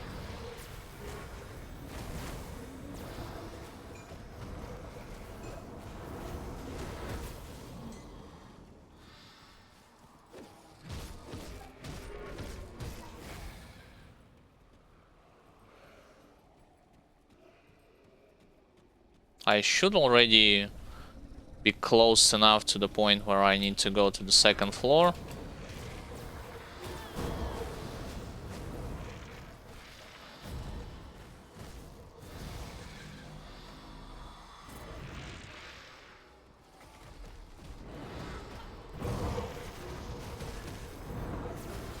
That skill's not ready.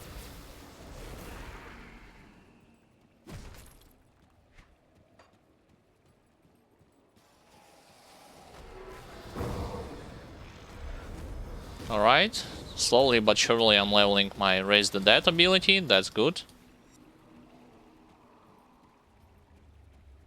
This is going to be a trap, yep. Good thing that I brought my crowd control skills with me.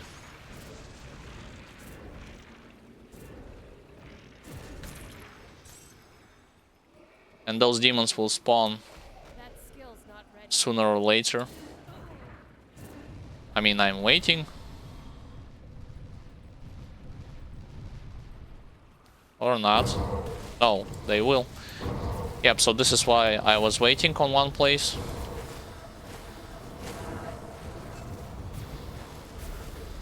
Just for the opportunity to kill them and to wait getting ambushed.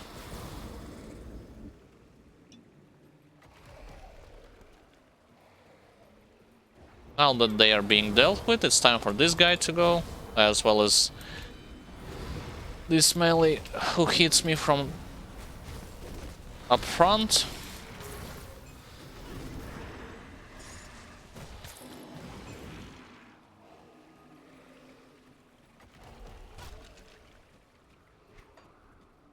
I believe the only elite that I'm going to kill is the guy with the next in the next room.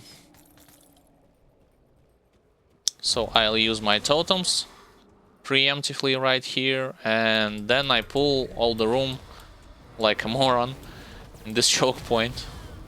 Yeah, it was a bad pull, believe it or not.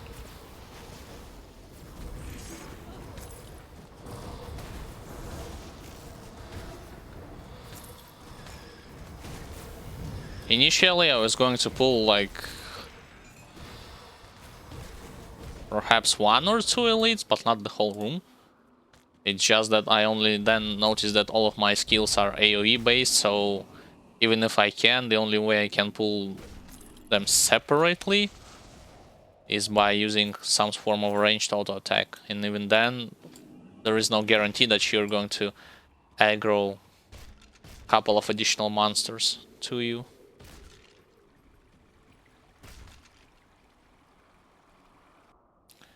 Alright, second floor. On this floor, I'm looking for a quest guy.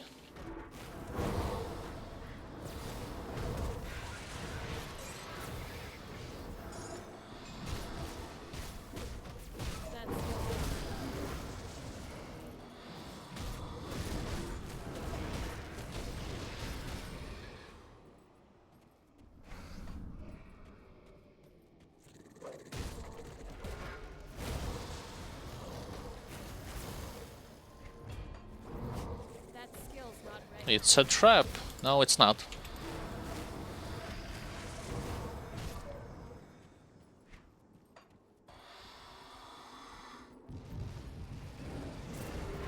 Let's continue to move. Oops, there's an elite.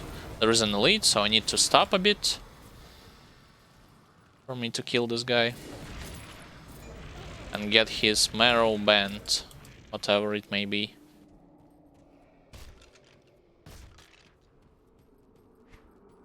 Sure, I'll go straight for the boss.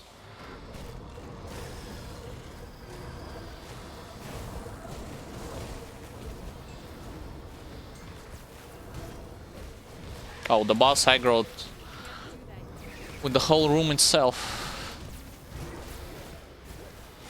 Actually, first time that I run out of mana. And this boss haven't even used his cloning ability. He has this ability where he clones himself on several different copies.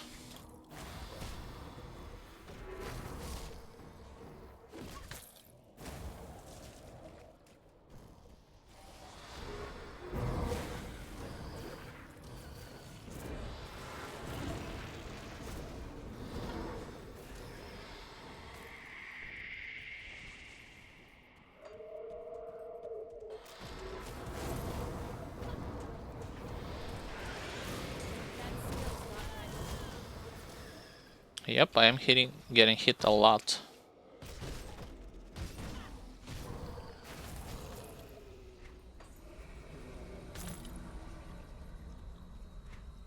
Almost leveled up again in this place, that's good.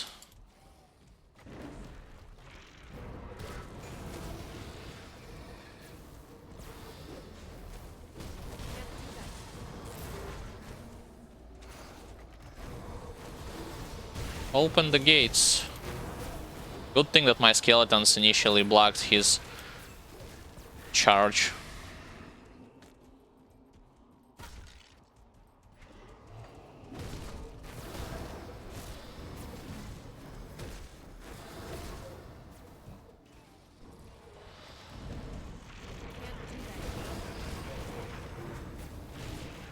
Alright, slowly but surely going through the bastion, the second floor of it. Alright, so the quest guy is there, which means, well, I cannot go through here, I need to choose another path.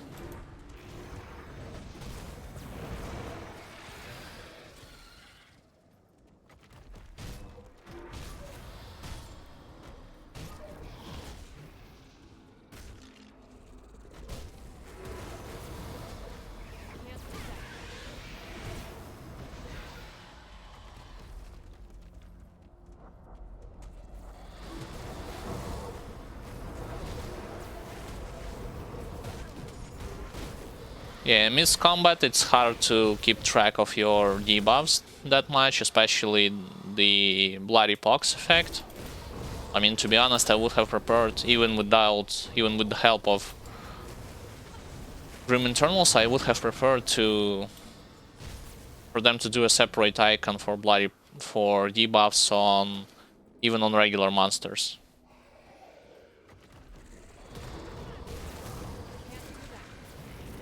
Just to avoid the hassle of looking at the top of their HP bars as well as at their models themselves.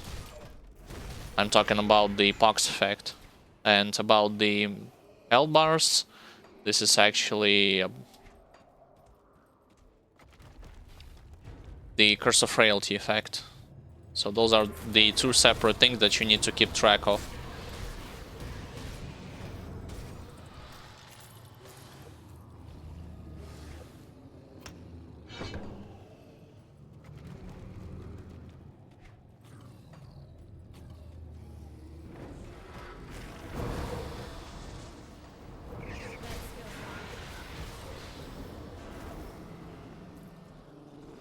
Wait, where is this? Oh, this is...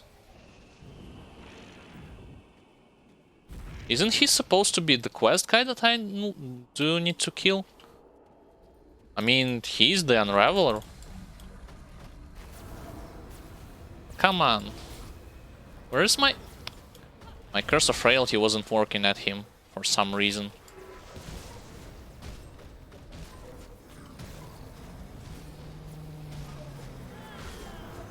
Yeah, so he also have a lot of vitality resistance.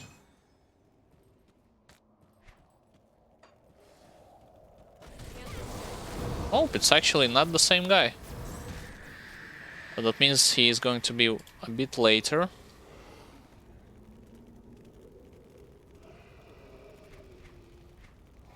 Anything worth to buy? Nope. What about those rings? Bonus to pets. No, thank you. And also bonus to pets.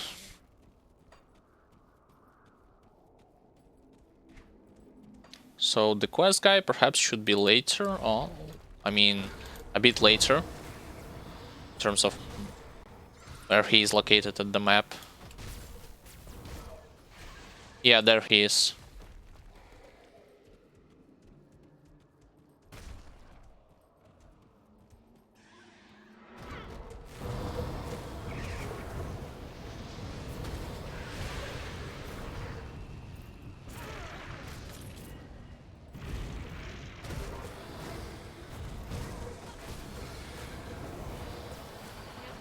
Oh, an elite also. Yeah, bring everyone at me.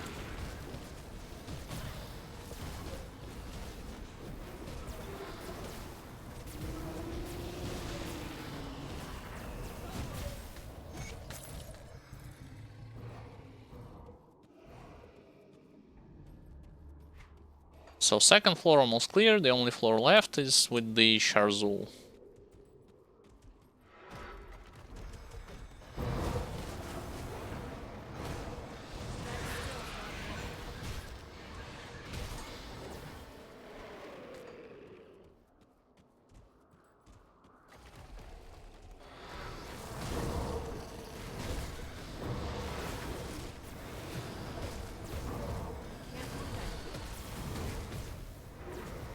Yeah, playing a bit recklessly, to be honest, when it comes to those Obsidian Defilers and whatnot.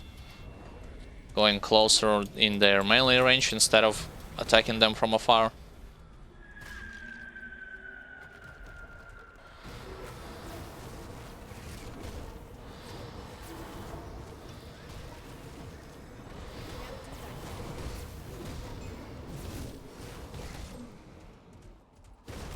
Oh, those guys, I prefer to get rid of them through the wall if possible. And even without noticing it, I managed to fill up my inventory to its full potential. I need to open up this barrier, yep. Because otherwise I wasn't able to get rid of those guys with the axes. Fine. I cannot carry anymore. Let me disable the auto pickup function and then throw away those shields. Do I have any? I do have a lot of those shields. Every shield needs to go away. And from this point, I'll be only looking for something with vitality slash vitality decay, preferably armor. Only after I will defeat Sharzul, I'm going to fill up my inventory back to its full capacity.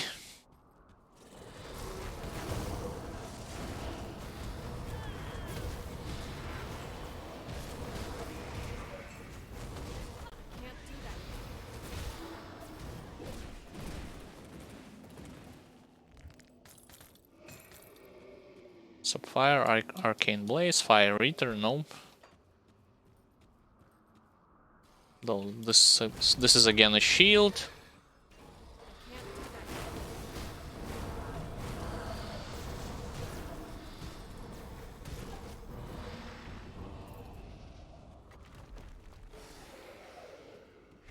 I'd rather not go there because I know that I'm going to get hit by those crystals when I will try to cross this threshold. Oh, it was a dead end anyway, so sure.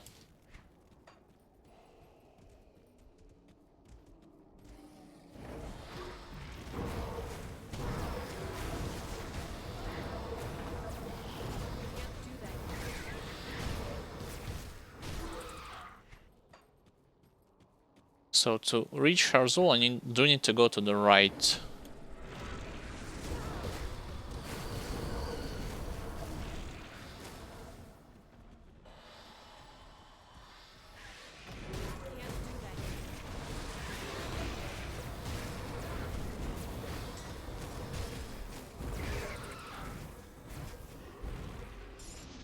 Chaos damage, acid vitality,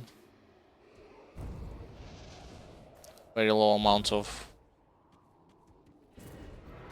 vitality damage, I'll pass.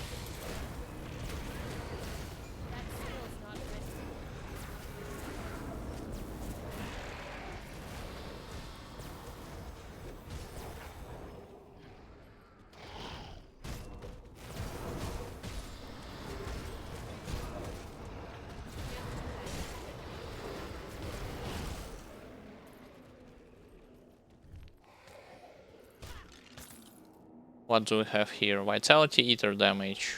Next. Just defensive ability.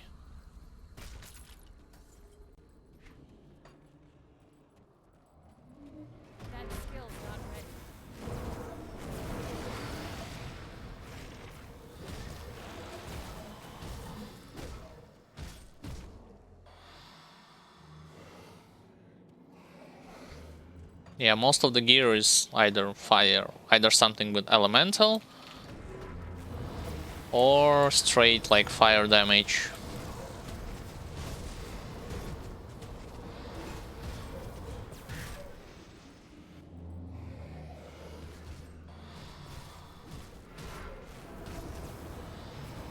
I shouldn't have come here, I should have gone forward. Yeah, like in this area. Where those mini Sharzuls are roaming around. Why mini Sharzuls, you might ask, especially if you haven't played the game. Well, watching this dungeon until the end and you will learn what I am talking about. And the end is close when it comes to this dungeon. Nothing here.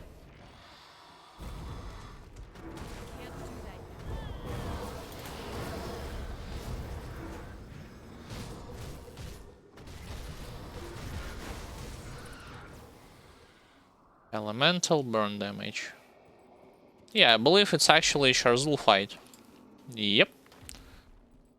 Cross this long bridge, and this is his chamber.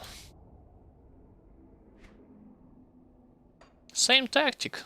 Kite and hope for the best. That skill's not ready. And do not get hit by his shockwave.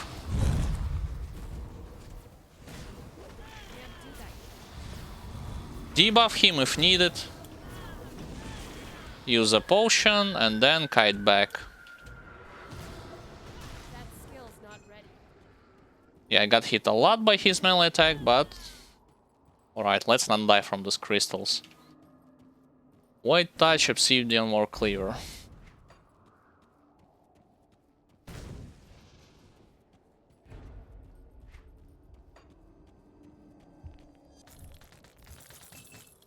Alright, so anything interesting in his chests?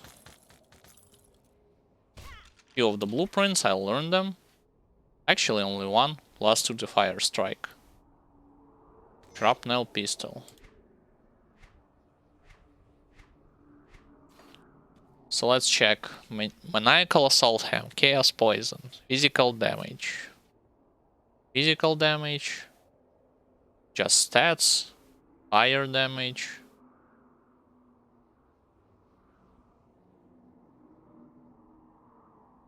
Nothing. Yay me. Nothing when it comes to my character. Excuse me.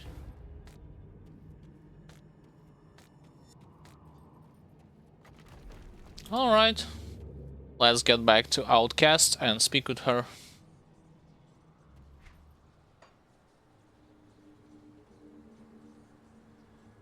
Wait, fourth icon, yep. Order of the Dead's Vigil should also have, yeah, like, bonus reputation. Oh, Rover's actually already at revered status. I should check whether or not they have something useful in terms of items at revered level. But first let's speak with you.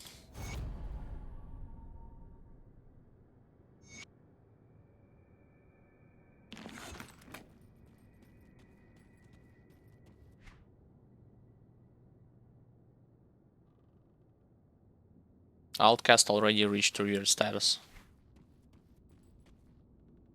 I should sell these items while I'm at the shop. Well, quote-unquote shop.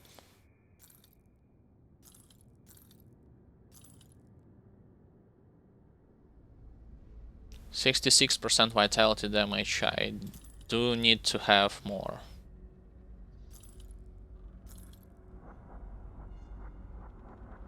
Alright, finally better shoulders. Tempest, Raider, Pauldrons of Decay. Vitality, Vitality, Decay. Sure. To all damage.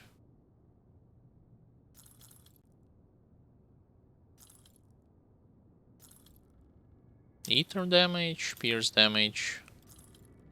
Lots of fire.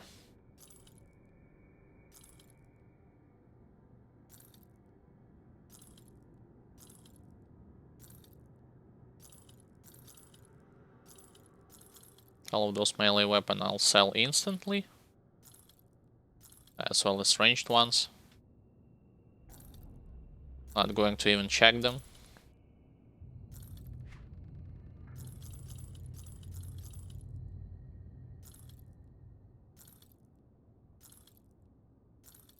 Just stats. When item has just stats, in my opinion, like, let me elaborate on it. Where was those pants that I just sell? Yeah, like cunning, movement speed, chance to avoid projectiles, and resistances. If it has this allocation of stats, I consider this item to be a bad one, to be honest. Same thing with this helmet. Because in my opinion, a good item has something. Yeah, like this is a good item towards acid. Well, unless you discount the fact that bleeding damage has increased duration. Because it has straight your perhaps type of damage that you're looking for, which is acid in this case, as well as some stats on top of it, like resistances and offensive ability. You're not going to wear like certain items just stats without your type of damage on them. 67% vitality damage, 44 decay.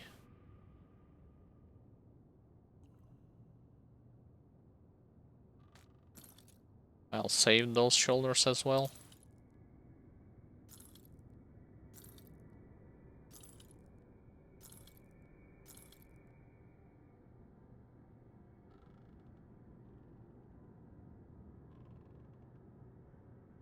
Sure, for later.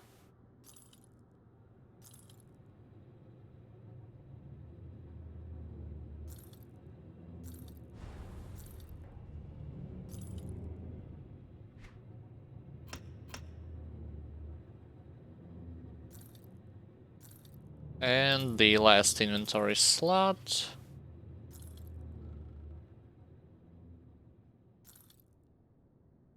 Nothing interesting.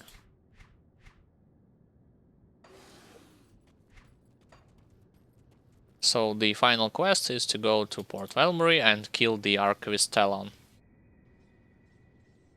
Let me first dump the components into the transfer stash. Free up some inventory space.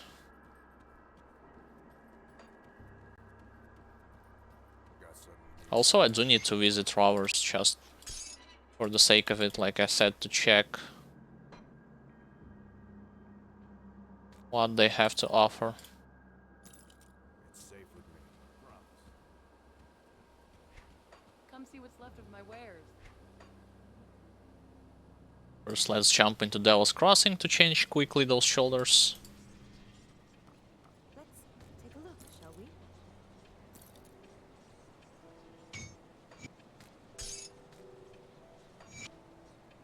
Goodbye. And then to Rovers.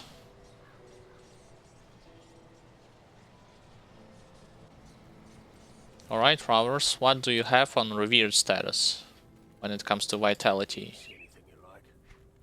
Let's type vitality, damage, retaliation damage. Nope, thank you. Vitality, retaliation, weird. One-handed sword.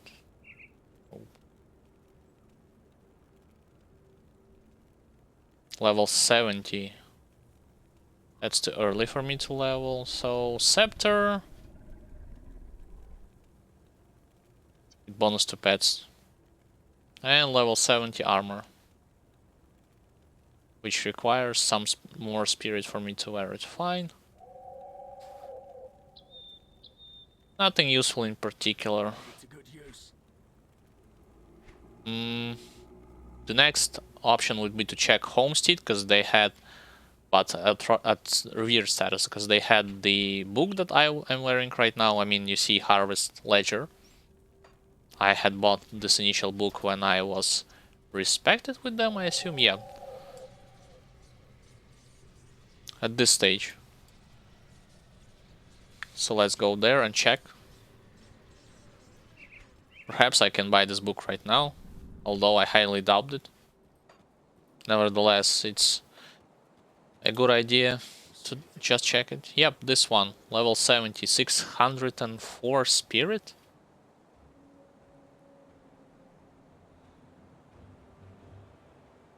Yeah, like level 70. Perhaps I'm going to be having the same amount of spirit at level 70, but not right now.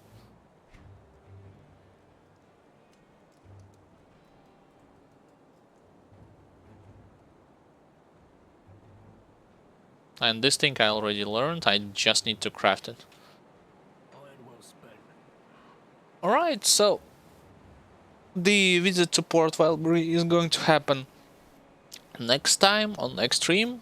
This is going to be it, guys, when it comes to today's Grim Dawn stream. I would like to thank everyone who has watched my stream, either from the beginning, from the middle. Nonetheless, in general, thank you for watching it. Thank you for typing something in chat, listening to my analytical, informative commentary, comparing one classes to another. You are always welcome. Yep, same to you. Thank you for staying and listening. When it comes to having a precise schedule, you can check it either on Twitch page, on the Twitter, on Facebook, or on YouTube in discussion section. I'm checking the mine schedule as well as the schedule for my brother's Grim Dawn stream. Also, if you want to check other parts of this playthrough, if you haven't seen the beginning of it, or the middle, whatever the case may be, you can check video on demand or videos on YouTube channel. And one thing important, if you are a beginner and you want to watch the Grim Dawn tips and tricks videos that are catering towards both softcore and hardcore players, and in this video it's going to show to you the dangerous attacks of some of the bosses, resistances that you need to work on certain areas of the game, certain portions of it, what you can neglect, you can check Grim Dawn tips and tricks videos that are in a separate playlist, Grim Dawn Beginner Friendly Tips and Tricks. With that said, once again, thank you for watching my stream, and I'll see you all next time. Take care!